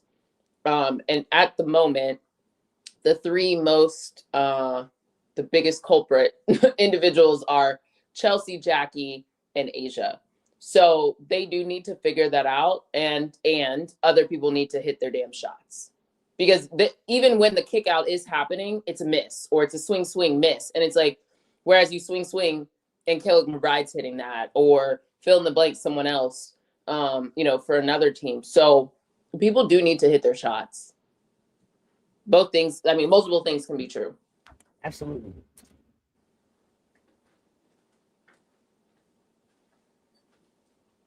Absolutely, I agree. Brittany, anything to add there? In regards to the aces, Yeah. Anything. Or Elena. Oh, I will say, Medina gave Carl some really good minutes in that Vegas game. He should build on that. You would think he would know this. Yeah, he would. He should look at the film. Because she did it the last Vegas game, or 2 Vegas games ago. Exactly. Or 3, whatever. At the beginning of the season. See what set she's comfortable in. Figure out ways to move her around. Defensively, yeah, he needs to, figure that out, because the clock is ticking. Playoffs is around the corner. And this team has been consistent at being inconsistent. So, for Vegas, hey, everybody already know. Between Asia, Jackie, Chelsea, sometimes the ball just gets stuck, and everybody just watching. I'm like, oh, okay. There's a couple times in that Atlanta game, I was like, golly, are we going to do something with the ball? Are we doing something? No? Okay. Next thing you know, shot clock's down to 10. What are we doing? Nothing. Waste of a possession. Waste of a whole possession. If they haven't had a team-specific meeting, Asia, it is time to call one. Yeah, because you're trending in the wrong direction. And particularly against playoff teams. I don't care about the people that ain't in the playoffs. Mine is the defense still. Who? Regardless if it's playoff or not playoff teams, the defense is just, it's not, I don't know. I thought last year they fixed it, right? When Asia was walking around with it. Where's your go yard bag, Asia? Bring that shit back.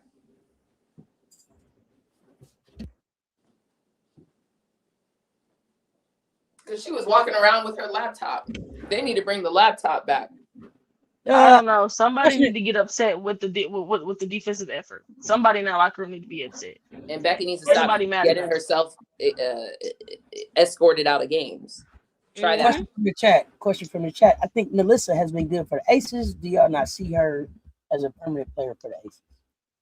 Melissa's growing. I think Melissa's had a really great season. A lot of growth this season for her. I'm excited to see what she does. You want the defense to get better, and especially the defense without fouling. That's still a problem. But she's growing. Sorry. I was just gonna confirm. Did we give you the sense that we didn't see her as a player? It may just be how you wrote the question, but Ashley, You're surprised no one mentioned Melissa with the big 3. She's not part of the big 3. She's not a big 3. She's not part of the big 3. Now, is Nalissa That's why they mentioned her. is Nalissa in it? Is Nalissa in the most improved player conversation? Absolutely. She is in there for me. Yep. Nalissa, I believe that there are teams that are going to come and offer Nalissa a bag because of what Nalissa has shown, right? But I think that Nalissa's loyalty and her where she wants her game to go will keep her in Las Vegas. I think that as long as Becky and Asia are in Las Vegas, I think she's in Las Vegas. That's just me. Go ahead. Go ahead, Commission. Looks like you got a different thought. So. Not different. Well, I have thoughts. I don't think outside of Asia tied to the Aces, I don't think I can assume loyalty from anyone. So I'm just gonna put that out there. I think with this new advent of money, I think people will make different decisions than maybe they historically did. The people who stay around are the ones that either help me understand, like, hey, I've been around the block. I've had good situations. I've had bad situations. The devil, or I like this situation. I want to be here. So that's the extent of what I'll say. Outside of Asia. But that's why I said, as long as Becky and Asia are there. I understand. Yeah. I understand. I just meant there's a world where Nalissa decides, no, I don't want to be here. I want more money and I'm going somewhere else. I already won my chip. Very possible. We don't know. We're not going to know until we see, she signs. But the thing is, how many teams hasn't she been to? She's only been to 3. This is her 3rd. Okay, 3. I just wanted to make sure I had the right count. Yeah. But I also think that she was treated so bad that, like, yo, stay where they love you, dog. I was making a general statement because, like, Chelsea, granted, I don't think Chelsea's leaving because she's on the tail end of her career. But again, same thing. It's like, you make very valid point. I'm not taking away from that. I don't know. And then Jewel Lloyd, I thought she would take a team-friendly discount only to get paid $800,000 over 3 years, and I was floored. I will continue to bring that up. Sports, damn you! But here's the thing: do you think Jewel demanded that, or they just gave it to her? Either way, it's a problem. That's fair, but I wanted to know, did you think she's like, well, I ain't staying unless I'm getting 800,000? Like, they didn't have to give her 800,000. There's a minimum spend. Just like the same way that when you guys asked me where Benijah was going, and I said there's teams that have cap room, they didn't spend all their money. I get it, but I also see a world where Mark is like, you know what? We just got the chip. Pay her under the table like you do in everybody else. Don't play. Let me go and give you this 800,000. No. Let me go and cash you out. That's called stupid mismanagement of money. Don't even get me on this soapbox again. Okay, we're moving on. Don't do it. Don't rage bait me. You're doing this on purpose. Don't do that. Don't do that. We moving on. Anyway, what was the original question? See, now you got me off topic. What was the original question? Do you see Nalissa staying with Vegas? No, sorry, that wasn't the original question. It was Ashley's question. Do y'all not see her as a permanent player? Yes, I do see her. I think there's space for her in Vegas. I'd like her to stay in Vegas. I think the role that she plays alongside Asia is very complimentary. I think the slimming down of Nalissa's body really showcased and demonstrated her commitment. Like Brittany was saying, and I've kind of said for a while, the next step in evolution I need to see from Nalissa is her defense. Her defense isn't quite there. I think slimming down her body allows her to have more control over her body and has better stamina. So, like, some of the lazy fouls that can happen when people are tired, you're able to cut that down.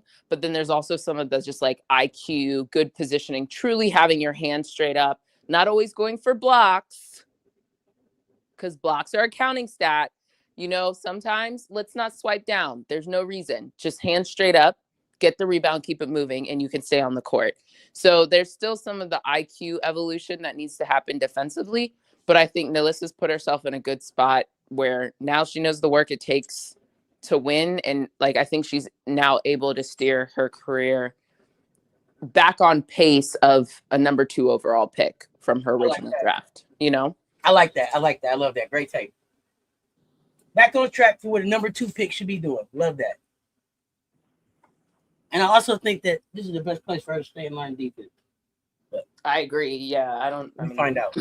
I don't know where else you're going, but even though we have questions about the defense, but at her position, yes, because then you're learning what Asia needs you to do, and you can work on some of the other stuff. Like I said, her getting her body in shape to play consistently is, and then there's other stuff she's working on, but yeah, I think Nalissa put in the work. Hell yeah. MJ Parker-Tyus is coming back from concussion protocol. Let her head stop hurting. Damn.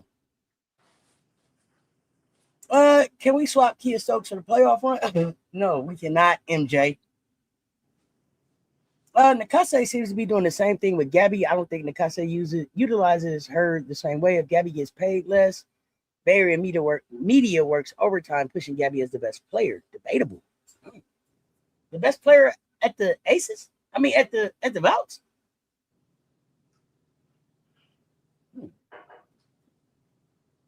I don't know if I thought about who's the best player. Is that a question for us, or are you asking about that?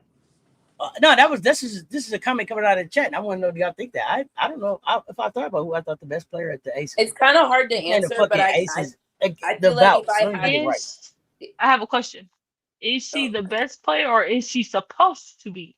Yeah, okay. With the opposition. That's the question. Is she the best player, or is she supposed to be with of how big of a splash it was in the offseason? Okay, can I tell y'all this? I think that I still have a hangover from pre-injury Kayla Thornton. So in my mind, this is still Kayla Thornton's team when she gets healthy, right. That's right. This is where I'm having. This is where I'm having. This is where I'm having a problem. Got it. This is where I'm having. This is where I'm having. I'm not there. Okay, so talk me through Gabby being the best player there, even more than a Kayla Thornton or a Veronica Burton or what we're seeing. But I think that's the hard part. Okay, wait. Do you want to have the Kayla Thornton conversation, or do you want to have do we want to answer the question first and let's answer the question, and then you can talk me off the list. Okay. So I think Brittany's clarification question is the right one. The answer still may be Gabby, but the second question, the question that Brittany asked, is also super fair. It should be Gabby, but it's Gabby or it's Veronica Burton. But I would say for the majority best player of the on year, the Vouts, they say. That was the answer though to your question. Yes, best player on the Vouts. Yeah. I still think the majority of the year it was Gabby, but the problem is Gabby's stinkers have been lower than Veronica's stinkers. So it's almost kind of like that, whose floor has been more consistent or higher, I guess, the higher floor. I would say Veronica Burton doesn't have her stinkers aren't as noticeable. Whereas Gabby, and again, maybe very tuned in because proud fantasy owner of Gabby, although not last night, her stinkers have stunk. Whereas Veronica is still able to kind of give you some stuff, and it doesn't feel as glaring and as noticeable. But when Gabby is off, it feels very noticeable. So I don't know if that really answered the question per se. I think if someone would just say, hey, you got to answer the question, who's the best player on the Vouts? I'll say Gabby. But Veronica has a strong Her case. stinkers are better than Gabby's stinkers. Yeah, that's what I'm saying. Okay. The floor is higher. Yeah, I have a question. Is best player on the team based on skill set or impact? I think it can be a little bit of both. A little bit both. Okay. But if I had to lean, maybe it's impact, because if you're the best, you should be impacting in the areas that are your strengths. Okay. But yeah, the impact component should be it. And I will say there's games I feel like Gabby's taken over and impact and had her fingerprints all over those games. And Veronica has kind of fallen by the wayside, I would say. But I think that's why it's kind of hard. I think I'm a little bit in a recency bias, but I still think it's Gabby. Go ahead, Brittany. Your thoughts. I'm going to say Gabby.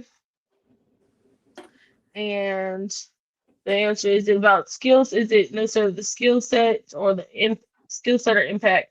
I think it's a mix of both. but really, I think the impact is the part that makes it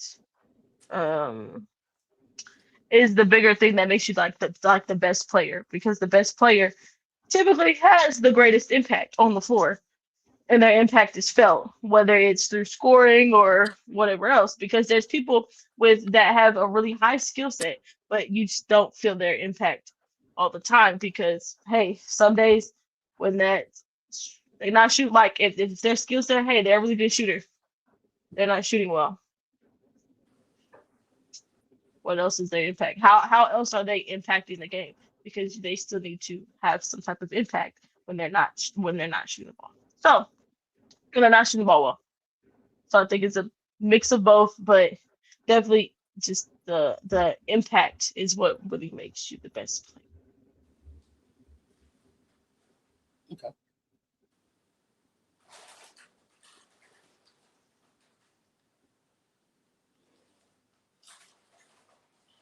A couple comments from the chat. Bouts are a strength in numbers team. That's why I know all WNBA players, even with the second seed. I agree with that. Strength in numbers, no all-star, kind of just playing ball. To me, the most consistent or maybe important player for the Valks this year has been Salon. And maybe Chin when Veronica has been meh. If Salon doesn't make those shots, I don't know how they win. How do y'all feel about Janelle Salon this season? Tell me about what Salon does on the defensive end. Nothing, because I'm looking at Salon's on my fantasy team. So let's talk about it. Nothing. I ain't getting nothing. I was gonna say, I was like, Salon is very hit or miss. If that shot's not going, if that scoring's not going, all right, y'all gonna have a long night. It's gonna be a long night. Because it's like, how else is she impacting the game? 1 second, Joe. She's not scoring. So there's that. It's like, yeah, she's Salon's not afraid to take the big shot. She's never been afraid to take the big shot over there. So she did it last season. But it was, hey, okay, cool. But you have to get to the big shot. There's a process before you get to the big shot. So what are you doing in between you taking the big shot, taking and making the big shot? Just because you took and made just because you made the big shot, that don't make you it might make you the hero in the moment when they watch the replay, but what was your impact for the other minutes on the court?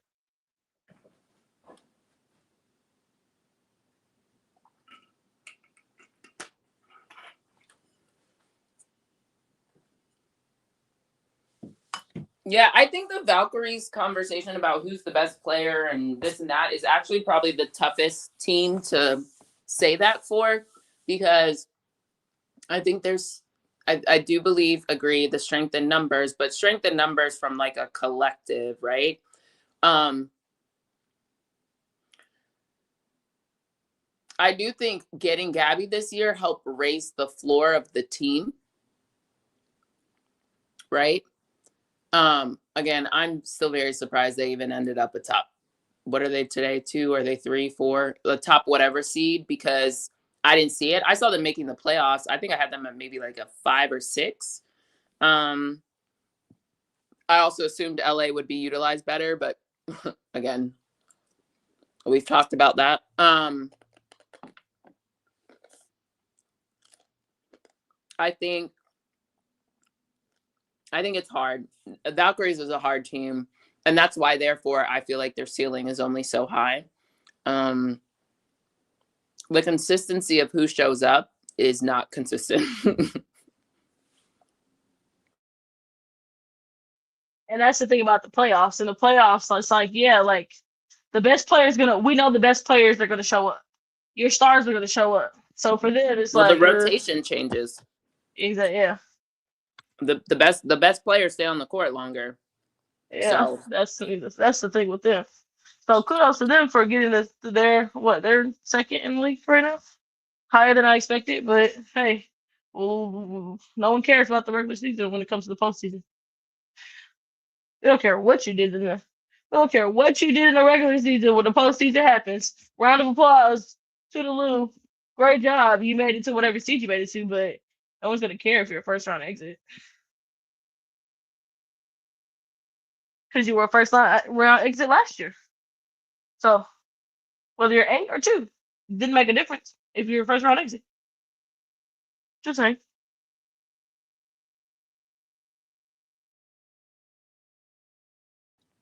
Auntie, do you want to talk about Kayla Thornton now? Remind me your question.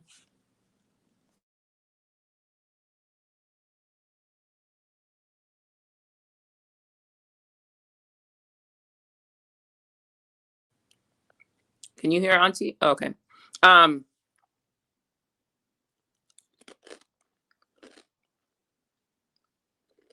Brittany, can you hear Auntie? Can anybody hear me? I cannot. Oh, okay. I can hear you. Okay. I'm assuming she stepped away. She might have. Okay. Brittany, what else you got? Girl, I ain't got nothing else.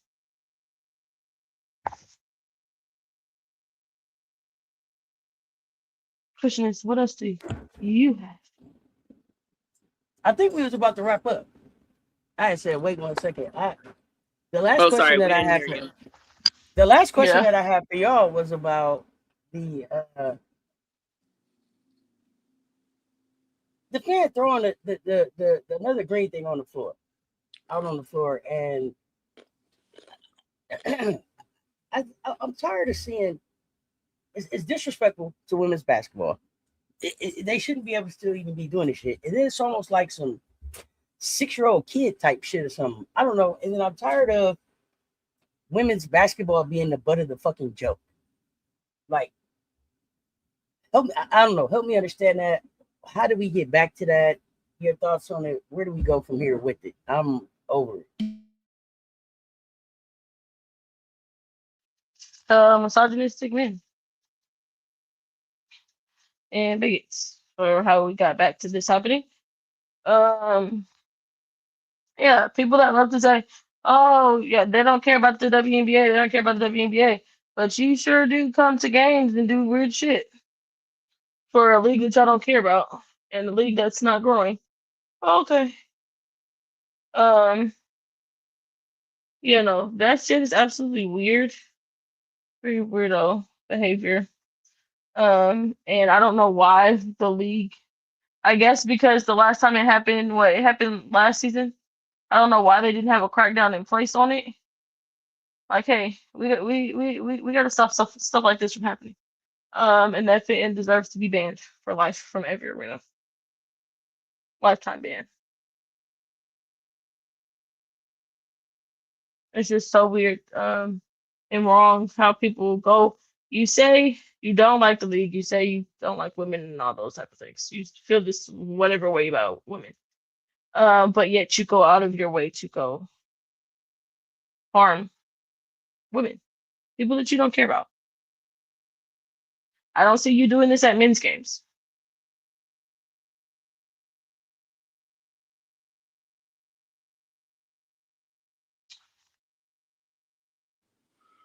Okay, here's my problem with it. These are the exact fools that y'all are trying to attract to your fucking There we league. go. Why? That's what I was gonna say. Why? Why? You don't need that money. You don't need that interruption. You don't need that headache. And this is what I've been calling about the W. I said when they decided to get in bed with all money is good money and racism is good for the sport, because that's Kathy in so many words. She didn't say racism, but she was asked about racism, and that's how she answered the question. This was a decision they made when they decided to platform certain quote unquote aesthetics that they deem as marketable and pleasing. This is what they're doing inherently, and it's a dangerous game, and they really shouldn't do it, but this is what was decided, and this is the problem. Katham. And I want to jump here. Oh, I'm sorry. I want to go ahead. I'm sorry, Commish. Go ahead, finish. No, I was gonna say, and they've decided that viewership is what they want, and all these eyes and stuff like that, which I understand the desire to capitalize on the situation, but you ain't got to sell yourself to everybody. All money's not good money. And instead they're not of being laughing with you, they're laughing at you. Right. What? And instead of being intentional about who's our core audience and who do we want to bring into that fold and expand, they just decided to open the whole thing up and just let anybody and everybody come in. And so that's why when people make comments like, these aren't our fans, no, unfortunately, some of them are.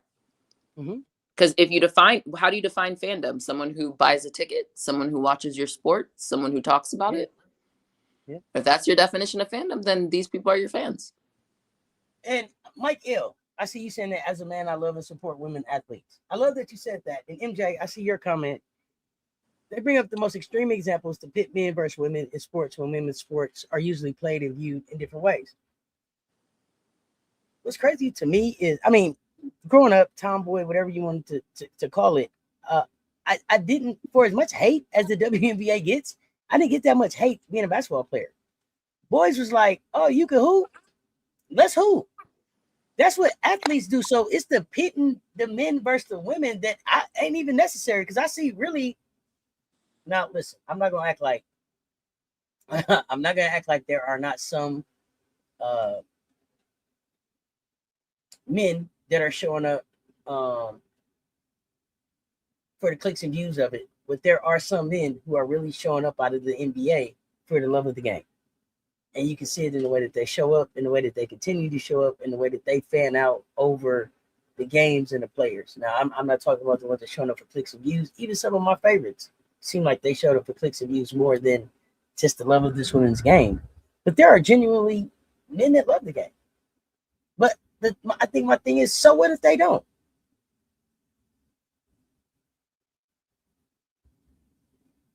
I agree too. 30 years in, and you still find men that just can't even get the WNBA as props. Like, it's just weird. But men do gamble on the WNBA and still bash them after making money. Great fucking point. Brittany, Commish, anything you want to add here?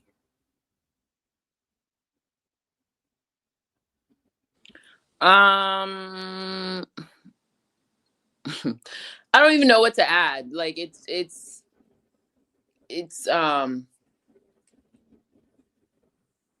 such a topic that isn't just enclosed in the WNBA, you know what I mean? Like, it's a broader societal global topic. Because even the conversation, which I agree with you, what are you laughing? I missed something? No, because you're in my head going, Ted Lasso, Auntie, Ted Lasso. No, all of a sudden, no, not that you're saying that, but it's like, here they are trying to tell this story, because I just saw a story about how great Ted Lasso is doing with talking about how the struggles of women's soccer leagues trying to grow up. It's like, wow, okay, here we are. And is it for that, or it's a different conversation? But you're in my head right now. Go ahead. That's why I started laughing. Go ahead. My thing is, my challenge still is, because even like some of the people who are covering it from a basketball standpoint, it's still the perspective and the point of view is still rooted from the men's game. And there's not an appreciation for the game for what it is and what the unique aspects are. It's very like, oh, she hoops like a dude. Now I'm interested. And it's always very like trying to make the women's game look like the men's game, because that's the shining example. And I think even that is problematic, of just appreciate the game for what it is. And it doesn't mean there's stuff from the men's game that can't, be applied to the women's game. But I think that the only shining example being the MNBA is also problematic in the discourse that is happening. Like even the Olivia Miles being MVP. Well, in the NBA, we did, and it's like, okay, well, this isn't the MNBA. Like, okay, cool, congrats. This is not the same league. Also, we've already had a rookie win MVP, but people wouldn't know that because they don't actually appreciate the history of this league. So like learn some of the history of the league before just like making these blanket statements, it's just wrong. Like it's just, even earlier today, some of the conversation we were having are factually wrong. Like people come in and make statements that are not true. Like, Sloot was not carried to the title with Chicago. That is not a factually true statement. So there's just a bigger conversation there. But I know Brittany might have to leave on time. So I'm going to secede my time to Brittany. And then I want to come back to the Kayla Thornton question you had, and we can wrap. But Brittany, anything else you want to, or just in general, add? Or any other hot take that you want to leave us with before you guys do that? No, I don't have any hot takes for today. I don't. Okay. The Kayla Thornton question, though. Oh, let's go. Yeah, I want to hear your what's your hang up on Kayla Thornton thing. Me or Auntie? Auntie.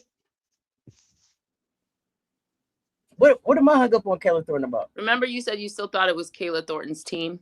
Yeah. I just expected. So I bought into last year about me and Kayla Thornton's team, and I thought it was more about like next woman up. And so I was expecting as Kayla got more healthy, that it would just go back to being her team. Like, I know that they wanted Kate Martin to be the face of it, but I thought it was Kayla Thornton's team. As she's getting healthy now, I don't know that it's going back to that. So that was just my question to y'all.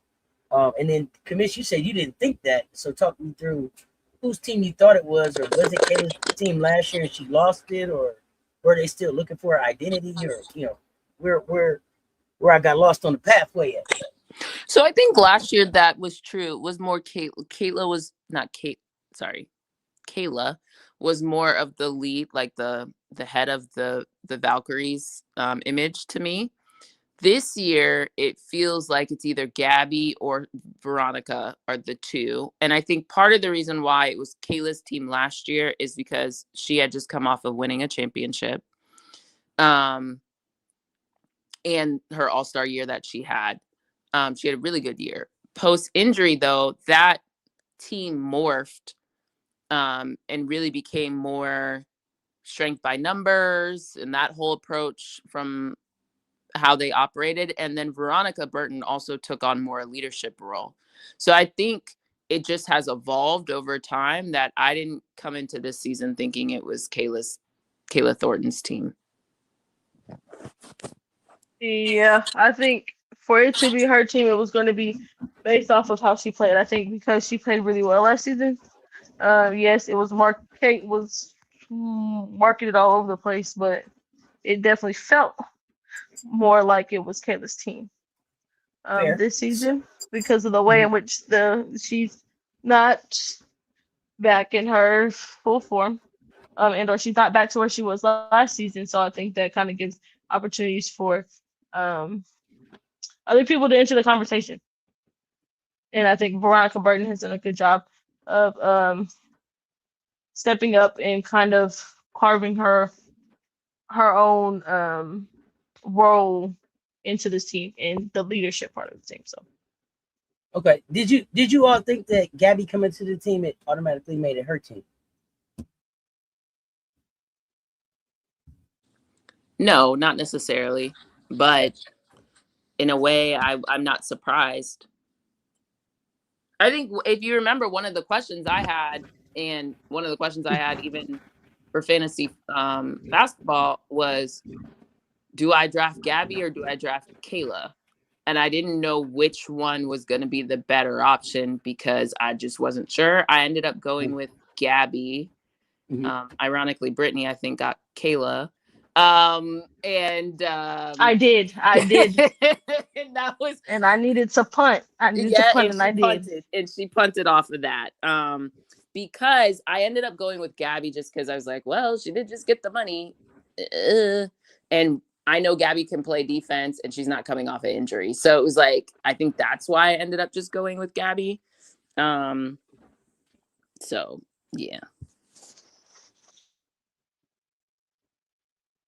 All right. I like it. Well, we're gonna keep watching. Mike L, welcome. Yeah, Gabby be balling. Oh yeah, we love Shakira Austin game here. Hey, hit the like, hit the share, y'all. They both right there. If it's your first time here, hit that subscribe button, mash that notification bell. Do not miss the next pull up. Commish, do you have any hot takes before we get out of here?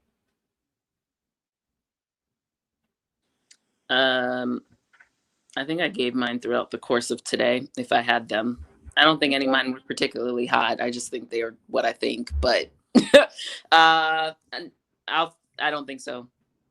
All right, go on. Leaving out of here. And for those of y'all that watch tennis, we got Coco Golf coming up at 7:30 tonight. Indiana at New York. Who you got? Both of y'all. Is AB playing? AB is probable, I think, or questionable. If AB playing, I'll take Indiana. If AB not playing, I'll take New York.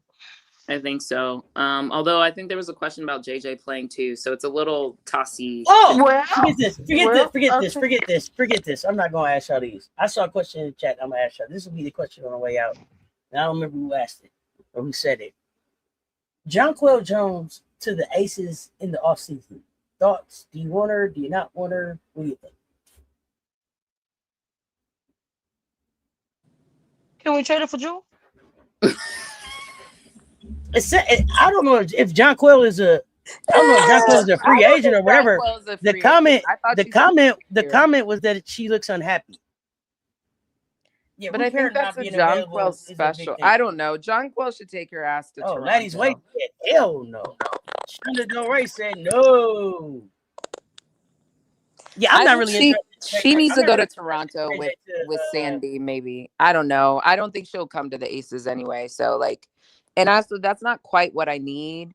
I need people who are going to play hard and defend hard more consistently. And JJ doesn't fit that. I don't know if JJ will do that in the Vegas. She might do that somewhere else. So it's a little hard. I don't know. That one, I don't know. If she's interested and she wants to play and not just ride on some coattails, then come on. But why would you do that when you could just do that? And they let her shoot all the damn threes she wants to shoot. I just, I don't know. I don't know about JJ. I don't know. It's a no thank you for me. That's a no thank you. It's a no thank you unless it's for Jewel. You believe they don't want no black players on the Liberty roster? Team No Black. Team No Black. It's a few of them. You know who's not Team No Black as much anymore? I'll give it to Portland. They're not team. Well, Seattle's always been black. You know that's my chocolate city. Go ahead. Exactly. I meant Portland. Portland started off the year Team No Black, but then slowly and Sylvia Fowles got there, and they was like, "Hey." No. That was with Sylvia there. Remember when they let Sug Shutton leave and what's her name? Girl from Haley leave. They were kicking black people out left and right. The only black people for a while was Koch and Sarah. Now they have Sanaya. They've accumulated people over time, so they're getting. They gonna get some more. They gonna get some more. What? Yeah, they looked hella white last night. That's okay. A lot of their talent sitting on the bench. We gotta get Brittany out of here. We appreciate y'all pulling up and rocking with us. Y'all 133 in the chat. Hit the like, hit the share. They both right there. If you appreciated the conversation, hit the tip jar, hit the algorithm, super chat. We appreciate all that. Commish, Brittany, as always. Hey, this thing doesn't work without you two. Thank you for pulling up. We are back next week. Next week, we are gonna talk. I think, FIBA World Cup. So be on the lookout for that. Sneak peek on that. Tons of stuff coming up, y'all. Be on the lookout for the alerts, and we're gonna get out of here until next time. Y'all know what it is. Y'all stay tuned. Talk soon. Commish, Brittany, thank you so much. Baseline Brunch. Let's talk sports, y'all. We out.